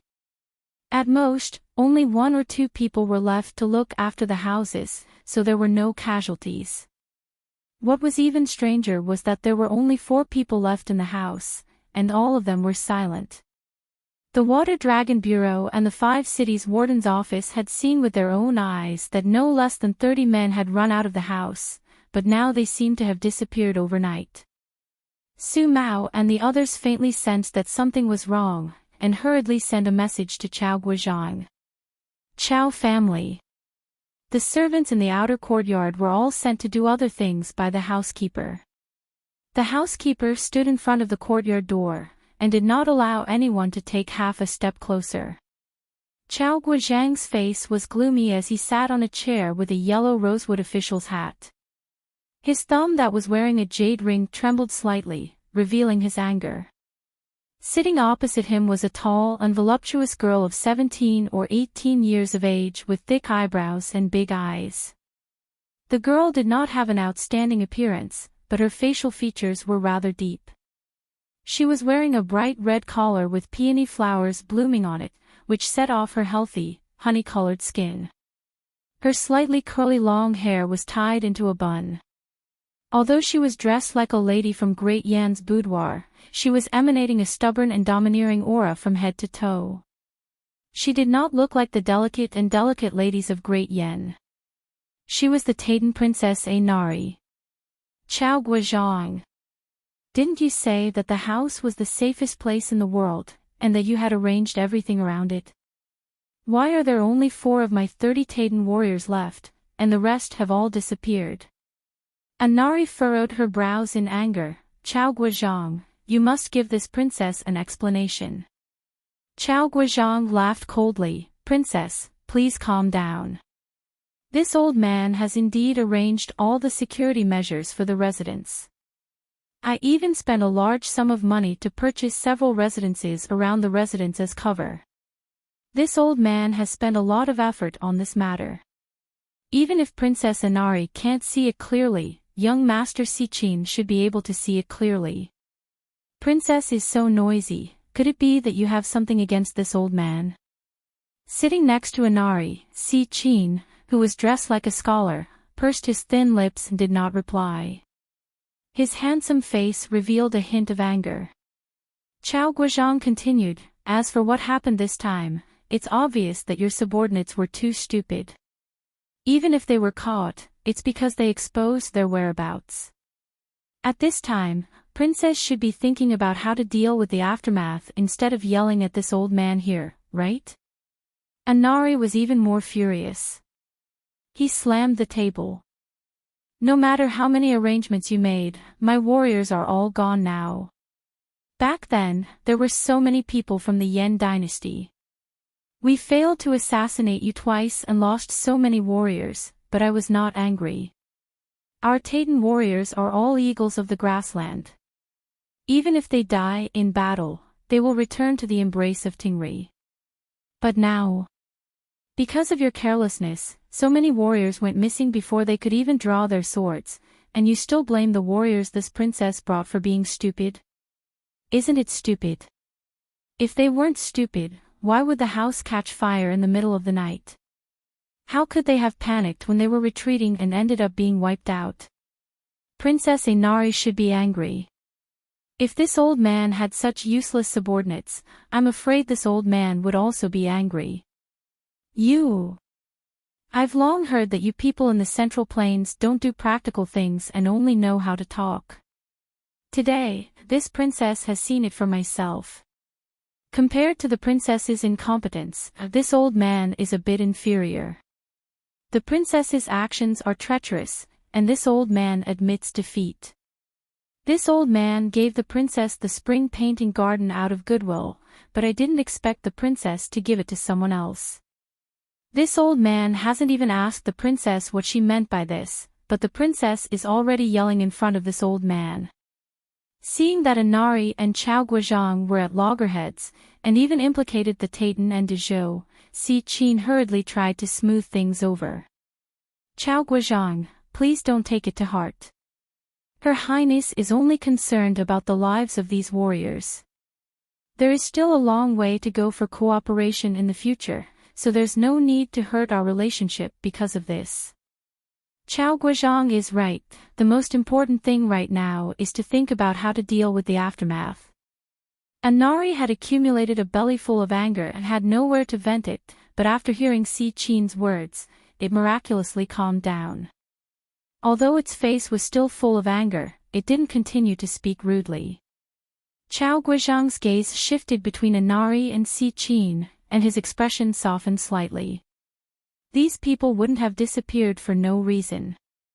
They must have been captured by someone. If it was someone else, then it would be fine, but if they were captured by the Emperor's people, then things would be difficult. When Sichin heard this, his hawk-like sharp eyes flashed, but it was immediately replaced by a gentle smile. No matter who captured them, they're already considered useless, so there's no need to think about it anymore. In Chao Guizhong's opinion, if your country's emperor captured these people, how would he deal with them? Chao Guizhong raised his eyebrows. Sichin's first half of his words meant that if they could be dealt with appropriately, then the missing people could be abandoned and treated as if they didn't exist. Surprisingly, the way this Tartar talked and acted was somewhat similar to the style of Great Yen. Chao Guizhong maintained his composure and said, "Young Master Sichin, there's no need to test this old man. If the Emperor were to find out about this matter, then it would be difficult for both of us. However, if we want to deal with this properly, then with young Master Sichin's words, this old man knows what to do. Guizhong, you're a smart person. It's always refreshing to talk to smart people." Sichin smiled. When Inari saw Si Qin and Chao Guozhang talking cheerfully and wittily, her eyes couldn't help but become infatuated as she looked at his handsome face. Si Qin's sharp eyes looked over, but when they met with Inari's eyes, he suddenly withdrew all his sharpness and smiled at her. Inari felt as if she had fallen into a pool of warm water, and her entire body became dizzy. Chao Guozhang took in the two's expressions, but didn't pay them much attention. He called for his confidant and said in a low voice, "Go and call over the people we've arranged in the 5 cities military office and the Water Dragon Bureau. Regardless of whether we use coercion, bribery, or even torture, we must make these people spit out valuable information. These days, if anyone has passed by that residence, and if anyone has been acting strangely, don't let a single one of them go." This subordinate obeys. The subordinate accepted the order and left. Inari and Si Qin saw that Chao Guozhang had taken concrete action on this matter and were temporarily relieved. At this moment, Qin Yining and Qin Huaiyuan were sitting across from each other in the study of the outer courtyard of the Qin residence. Qin Huaiyuan was leaning against the arhat bed by the window, while Qin Yining was sitting next to the footstool. Father and daughter were eating desserts and drinking tea as they analyzed the day's events. "I'll hand those people over to Father. Father, you can take care of the rest. I won't be involved." Qin Yining raised her teacup and drank a mouthful of hot tea, diluting the sweetness of the desserts. Qin Huaiyuan raised his eyebrows and said, "Father suspects that you're deliberately dragging me over to deal with the aftermath." Qin Yining laughed and said, "It is indeed to deal with the aftermath. Even if I capture them myself, I can't deal with them. I still have to hand them over to Father. These people will definitely be useful to Father." Qin Huaiyuan hadn't slept the entire night and was currently somewhat tired. Looking at Qin Yining's radiant and beautiful face, his smile deepened and he wanted to test her.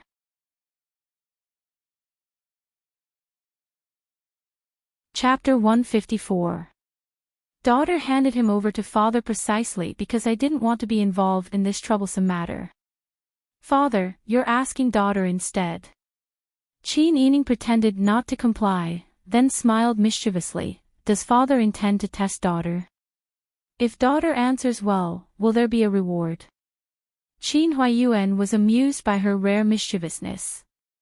He thought to himself, she's just a girl who hasn't reached marriageable age yet. She's usually calm and mature to the point of acting like an old man, but she's forced by the circumstances. The fondness and pity he felt for Qin Yining increased a bit. You're so clever. You didn't learn to be steady while staying by your mother's side. Instead, you've learned to be more delicate and mischievous. Forget it.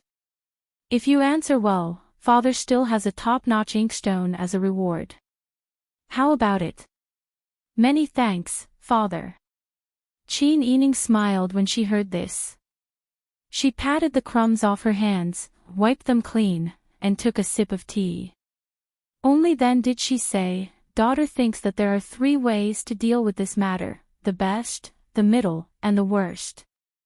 Qin Huaiyuan's eyes flashed, and a smile appeared on his face. Oh. Tell me about it. Qin Yining smiled and said, yes. These assassins had poison sacs in their mouths. Although each of them was unyielding and committed suicide, it's different from being caught in private without any preparation. Moreover, we've caught so many people at once. Under severe torture, it's possible that these 30 or so people are all unyielding. They'll definitely spit out the truth. Whatever they say, they'll definitely have to tell His Majesty. It's just that the method and timing of telling His Majesty is different. Qin Yining raised her eyes and saw Qin Huaiyuan nodding slightly. She felt a bit more confident. The worst way is that Father directly takes these people's confessions and testifies Chao Guozhang in front of the imperial court. The advantage of doing this is that the whole world will know of Chao Guozhang's wild ambitions.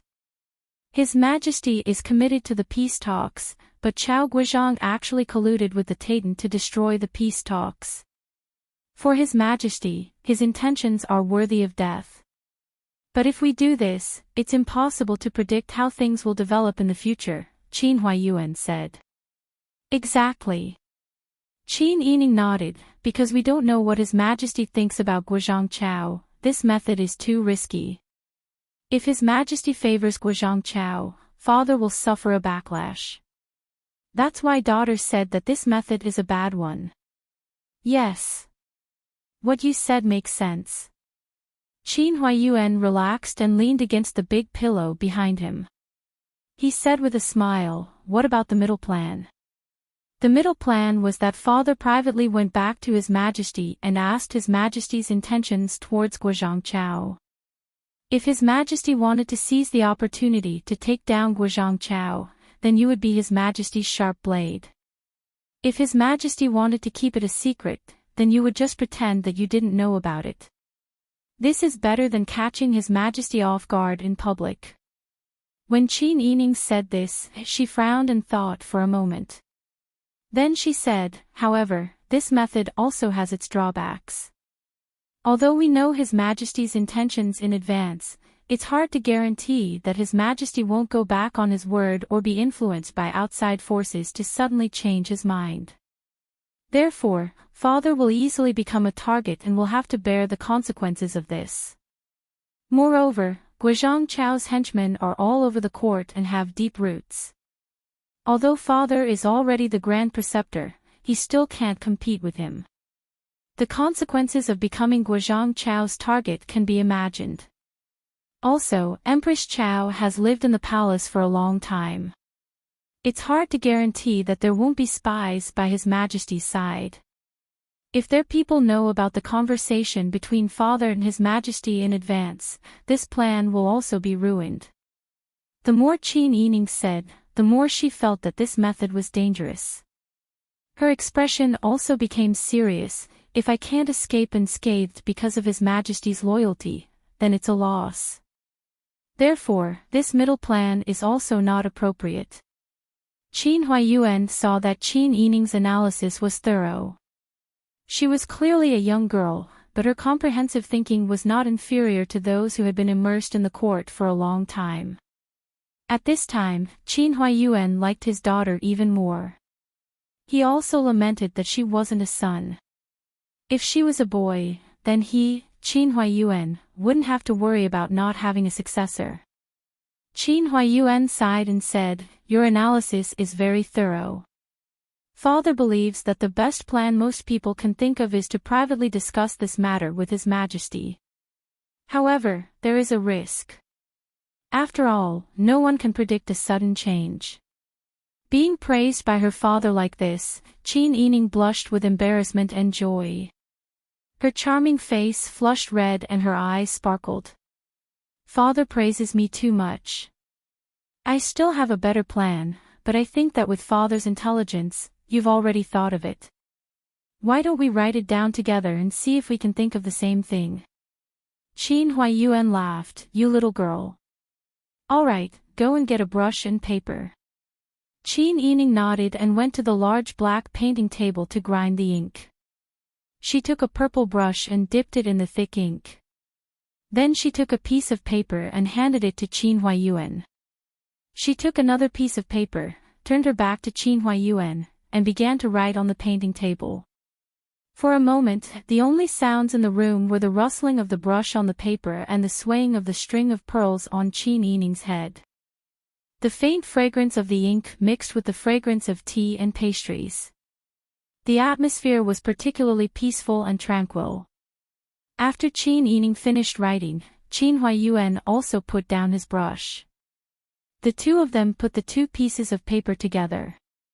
Qin Huaiyuan's writing was free and easy, while Qin Yining's writing was graceful and neat. The content was the same three words, concubine Chao.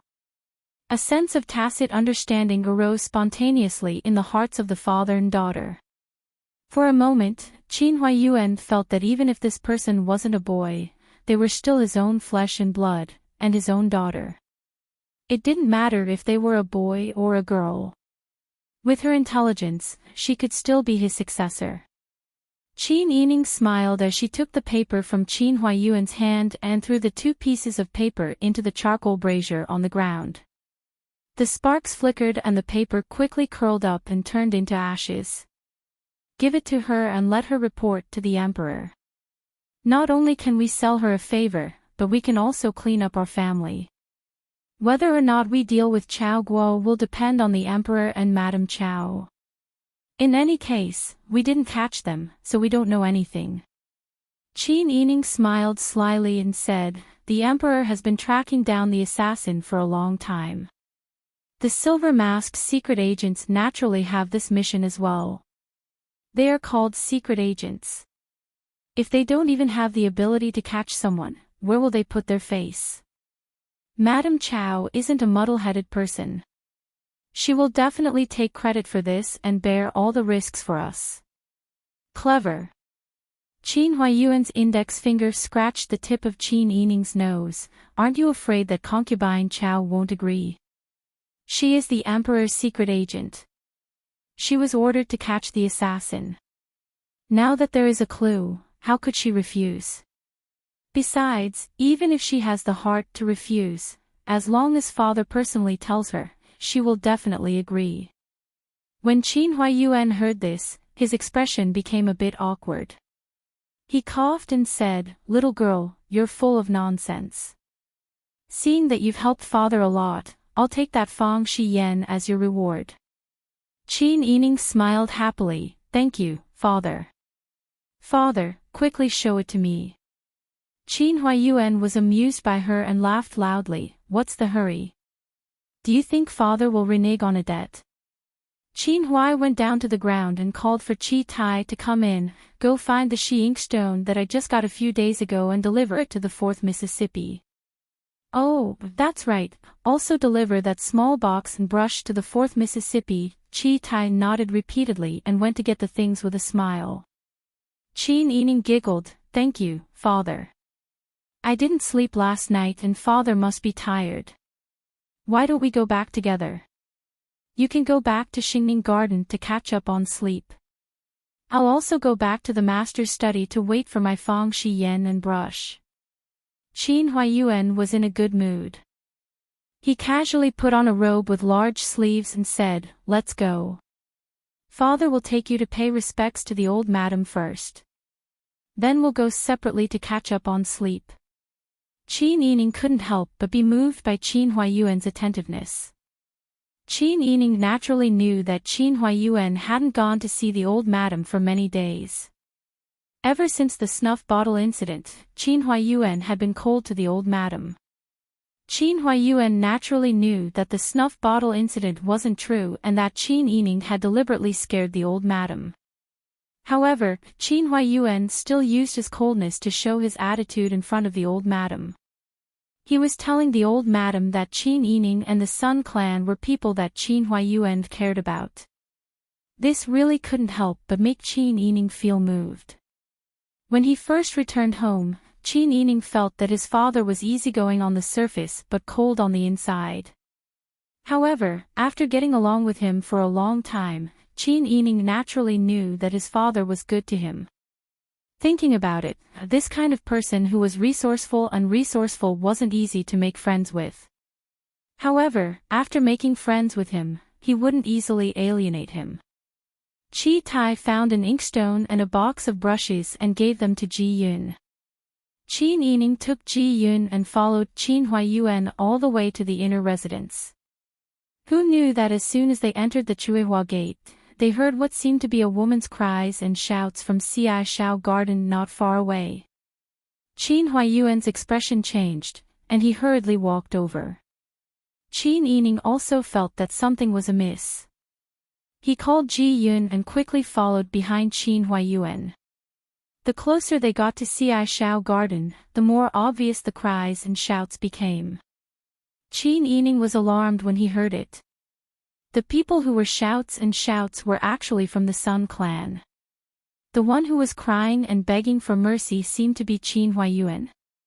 What exactly happened? She hadn't been home for one night and didn't have time to pay respects to the Sun clan. How did something happen? In the courtyard, Mother Jean and Kaiju supported the Sun clan on either side. The Sun clan's face was already covered in tears, but she still pointed at Qin Huaiyuan and said, "You heartless bastard with a broken conscience. What good can you get by slandering me?" Qin Huaiyuan fell to the ground and sobbed loudly. However, his refuting voice became even clearer. "Madam, why do you have to be like this? That voodoo doll wasn't found in my room. I originally went to give Madam some snacks with good intentions, but Madam, how can I hide this kind of thing? That's the old Madam's birth date and horoscope. Right now, the old Madam has fainted from anger and we don't know what's going on. However, Madam only knows how to shout at me. If Madam is really filial, why didn't you worry about the old Madam? You're actually in a hurry to refute." Qin Huaiyuan turned around and interrupted Qin Huaiyuan with a frown. "What voodoo doll are you talking about, Marquis?" Everyone in the courtyard bowed in unison.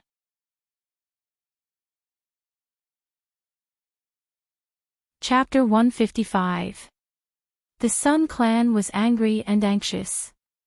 In addition, she had just recovered from a cold and her body was still weak. Before Qin Yining and Qin Huaiyuan returned, she could still force herself to be strong. Now that she saw Qin Yining, relying on and trusting her had become a habit. Just being questioned like this made her eyes warm and tears fall from her eyes. "Sister Yi."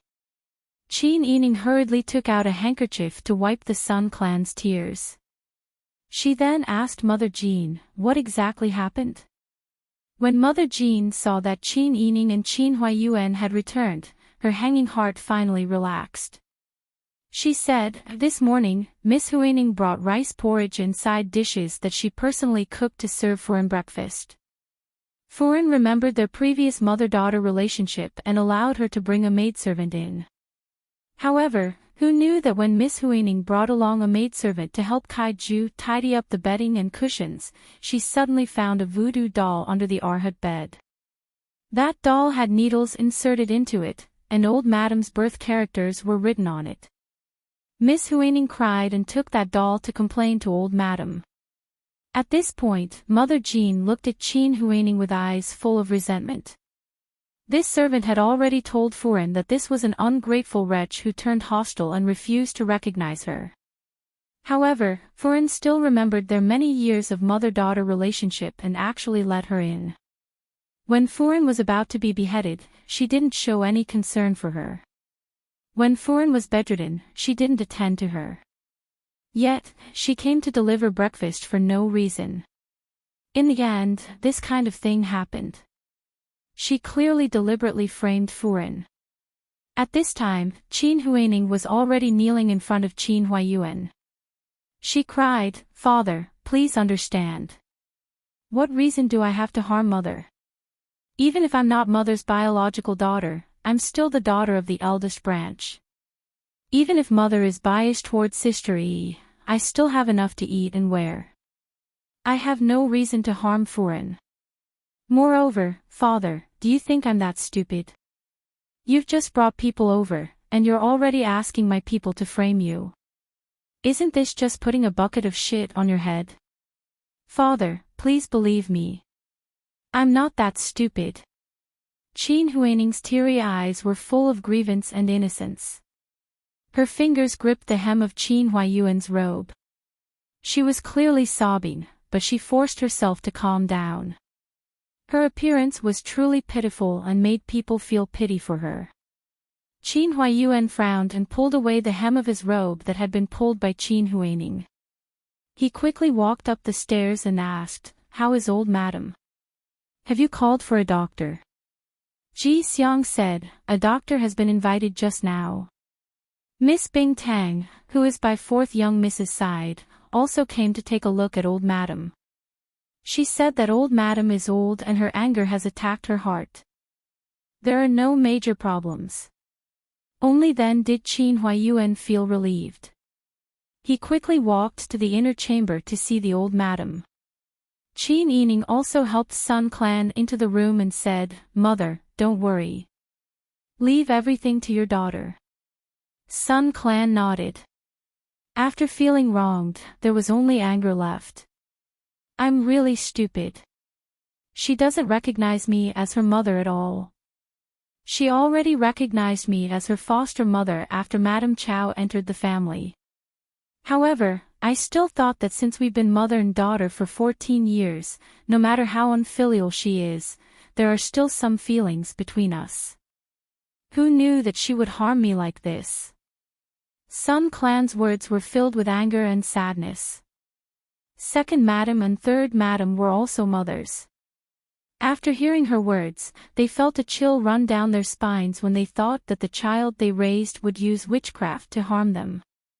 They looked at Qin Huaining with disdain. Bing Tang had just finished performing acupuncture on the old madam, and she was already slowly waking up. Seeing that Qin Yining had returned, Bing Tang tidied up and stood behind his master.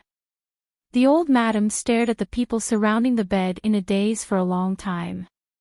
When she realized that Qin Huaiyuan had returned, she immediately started crying with grievance. "You still know to come back. Your wife planned to kill me. You were busy with the imperial court and didn't have time to take care of your mother. Now, you came back in time. Mother, please calm down." Qin Huaiyuan took the teacup that Mammy Qin brought over. He helped the old madam sit up with one hand and fed the old madam the warm water with the other. He gently persuaded, "It's your son's negligence. There have been many things going on outside these days. Dezhou's envoy is in the capital. In addition, there were some matters after the successful peace talks. Your son was so busy that his feet didn't touch the ground. It wasn't that I didn't come to pay respects to mother on purpose. Mother, please forgive me." Qin Huaiyuan was the old madam's favorite son. Hearing his explanation and thinking about his difficulties in the imperial court, the old madam actually understood very well in her heart. Her anger subsided a little. Looking over Qin Huaiyuan's shoulder, she saw Qin Yining helping the Sun Clan to sit down on a round-backed chair. The old madam suddenly became furious. "Brother Meng, I know that you are filial. If you are really raised by me today, then you should divorce that poisonous woman from the Sun Clan." Qin Huaiyuan's brows furrowed again. "Mother, please calm down." "Calm down? How can I calm down? The Sun Clan bears a grudge against me and made a voodoo doll to curse me to death. If it wasn't for Sister Hui coincidentally bumping into them, I wouldn't even know when I would die one day. Your wife is not only a hen that can't lay eggs, but she is also unvirtuous, unfilial, and vicious. If you still recognize me as your mother, then divorce her immediately. In this family, if there is her, then there is me.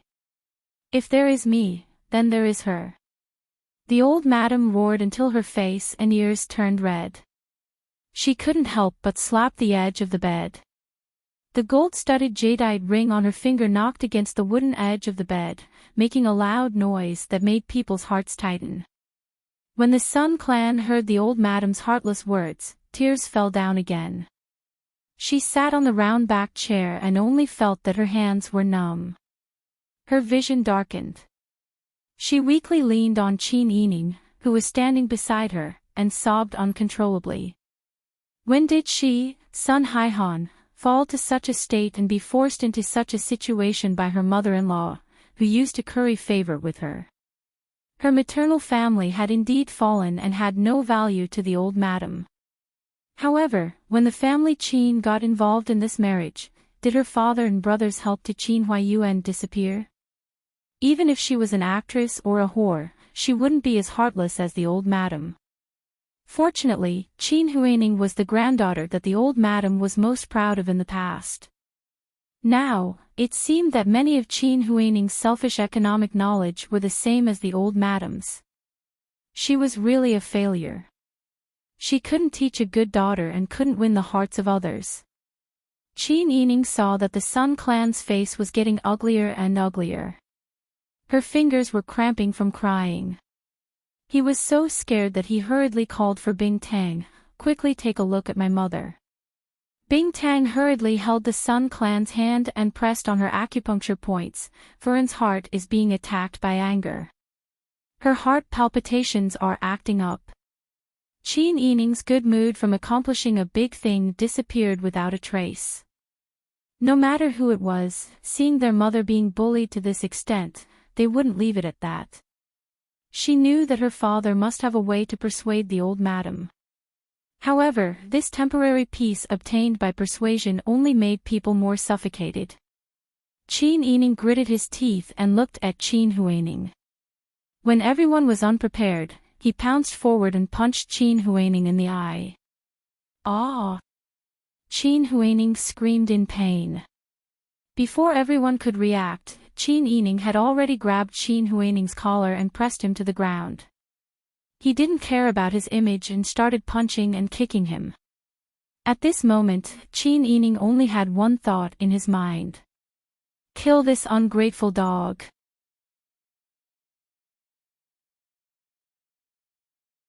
Chapter 156. Qin Huaining didn't expect that Qin Yining would dare to hit her in front of Qin Huaiyuan. She wasn't as strong as Qin Yining and was being beaten by him. His fists were like iron hammers landing on her head and face. In pain and annoyance, Qin Huaining also fought back with all her strength. Her hands scratched wildly and her mouth cursed, "You wild hussy. Stop. You dare to be impudent in front of father. Stop, don't hit my face. Ah! Help." The hysterical curses finally turned into a miserable howl like a pig being slaughtered. Old Madam, who had been stunned by Qin Yining's actions, finally regained her senses and hurriedly called out, "Quickly stop her. Quickly." Mammy Qin and the others received the order and hurriedly went over to stop her. However, Ji Yun, who had been silently following Qin Yining, came forward to stop them. Mammy Qin knew that this maidservant was given to Qin Yining by Prince Zhongshuan. It was said that she was a martial artist, so her movements were a little sluggish. On the other hand, the sixth young mistress, who had been stunned, was as anxious as an ant on a hot pan. She called 4 to 5 sturdy older female servants from outside and wanted to stop Qin Yining. Ji Yun stretched out her arms to stop the people brought by the sixth young mistress. The older female servants naturally didn't put a delicate maidservant in their eyes. They intended to show off in front of the sixth young mistress and old madam, so they naturally rolled up their sleeves and exposed their arms and wanted to come forward. Unexpectedly, Ji Yun only went back and forth a few times. Before they felt any pain, they were already sitting on the ground. Ji Yun said with a smile, "If you want to harm the fourth young mistress, you have to go through me first."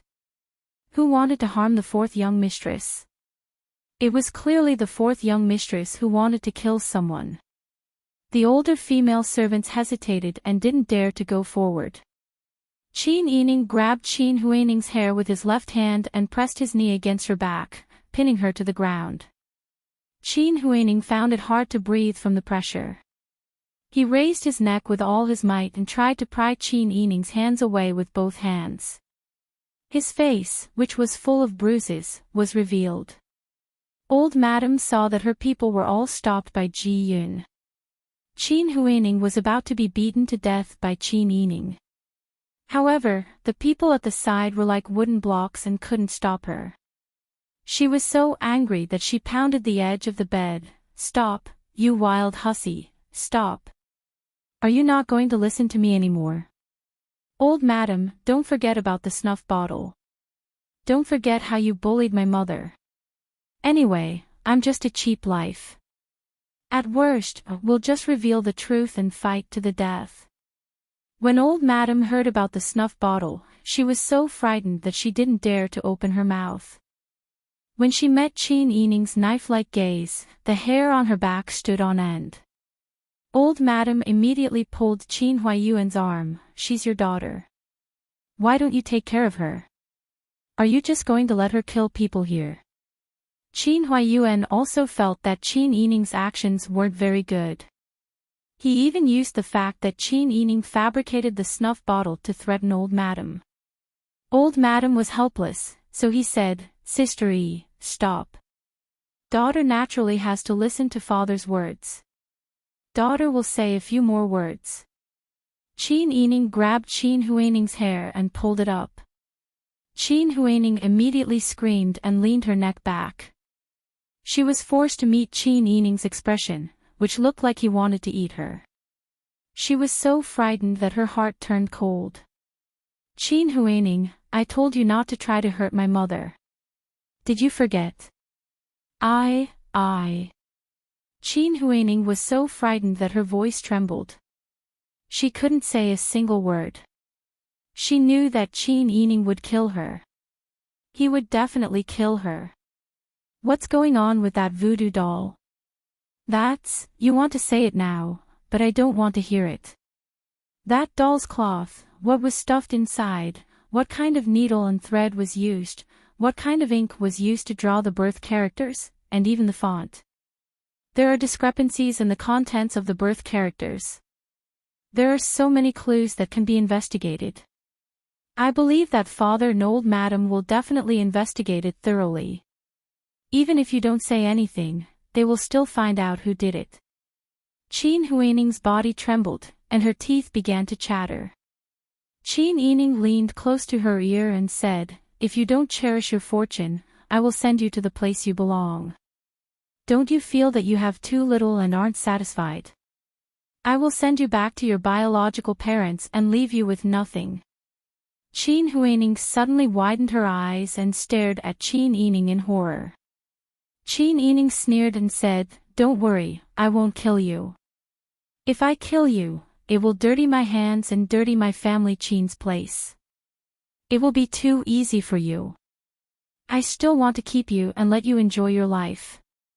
Qin Yining let go of Qin Huaining's hair and slowly stood up. What's going on with that voodoo doll? Only an idiot wouldn't understand. If anyone believes that my mother made that doll, it can only mean that that person deliberately targeted my mother and deliberately used this matter as an excuse. Old madam was so angry that her face turned ashen. Qin Yining went to support the Sun clan's hand.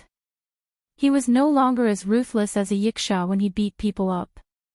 His tone was so gentle that it could cause water to come out of it. Mother, are you feeling better? The Sun clan had already recovered. She was moved to tears by Qin Yining's forceful means of standing up for her. I'm fine. Let's go back. The Sun clan took Qin Yining's hand and saw that her palm had been scratched by the hairpin and was bleeding in 2 places. There were also bruises and broken skin on her knuckles. She frowned in distress and said, You have a pair of good hands. How could you end up like this?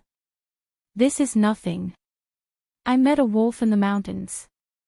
The skin on my arms and back was scratched by the wolf's claws. Aren't I fine now?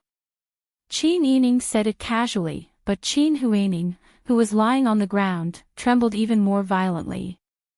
Father, old madam, my mother is tired. I will accompany her back to Xingning Garden first. The matter of witchcraft involves old madam. Old madam, it's better for old madam to carefully investigate who is the one who really made the doll. If you let go of the person who really cursed you, then you're not responsible for yourself. Old madam was already depressed, and Qin Yining's words made her feel even more depressed. In addition, old madam, you don't have to keep mentioning the matter of divorcing me. Old madam, you can ask my father for his opinion. If he wants to divorce me, then divorce me. I will take care of my mother myself. It's not to the extent that I can't live without you. Qin Yining turned around to support the Sun clan and said, Mother, let's go. When the Sun clan heard Qin Yining's words, her nose turned sour. She immediately burst into tears and followed Qin Yining out of the room while wiping her tears. She was like an aggrieved child who had found her family. Second madam and third madam, who were watching the whole process, saw old Madam blinking her eyes and being unable to say a word. They also saw Qin Yining forcefully supporting the Sun clan and leaving. They felt very envious in their hearts. Even if the Sun clan didn't have a son, having such a daughter was equivalent to having a son. Qin Huaiyuan didn't sleep last night. After being tormented like this, he felt very helpless towards his mother. He took the doll that Mammy Qin handed over and looked at it. Then, he casually handed it to old Madam. He pointed at the birth characters on the ugly doll and immediately said, "Someone, call Chi-Tai in." "Yes." The maidservant in the corridor quickly went out to call for Chi-Tai. Qin Huaining raised his head with his face covered in blood and bruises. He looked at Qin Huaiyuan in horror.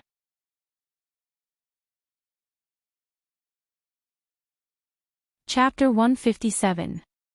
Qin Huaiyuan sat tiredly at the old madam's bedside, his back leaning against the bedpost. As he waited for Chi-Tai's arrival, he didn't want to look at Qin Huaining, much less say a word to Qin Huaining. Qin Huaining curled up on the ground. Every breath seemed to pull at the wounds on her skin and flesh. She was in so much pain that tears streamed down her face. She looked pleadingly at Qin Huaiyuan, hoping that Qin Huaiyuan would show some concern.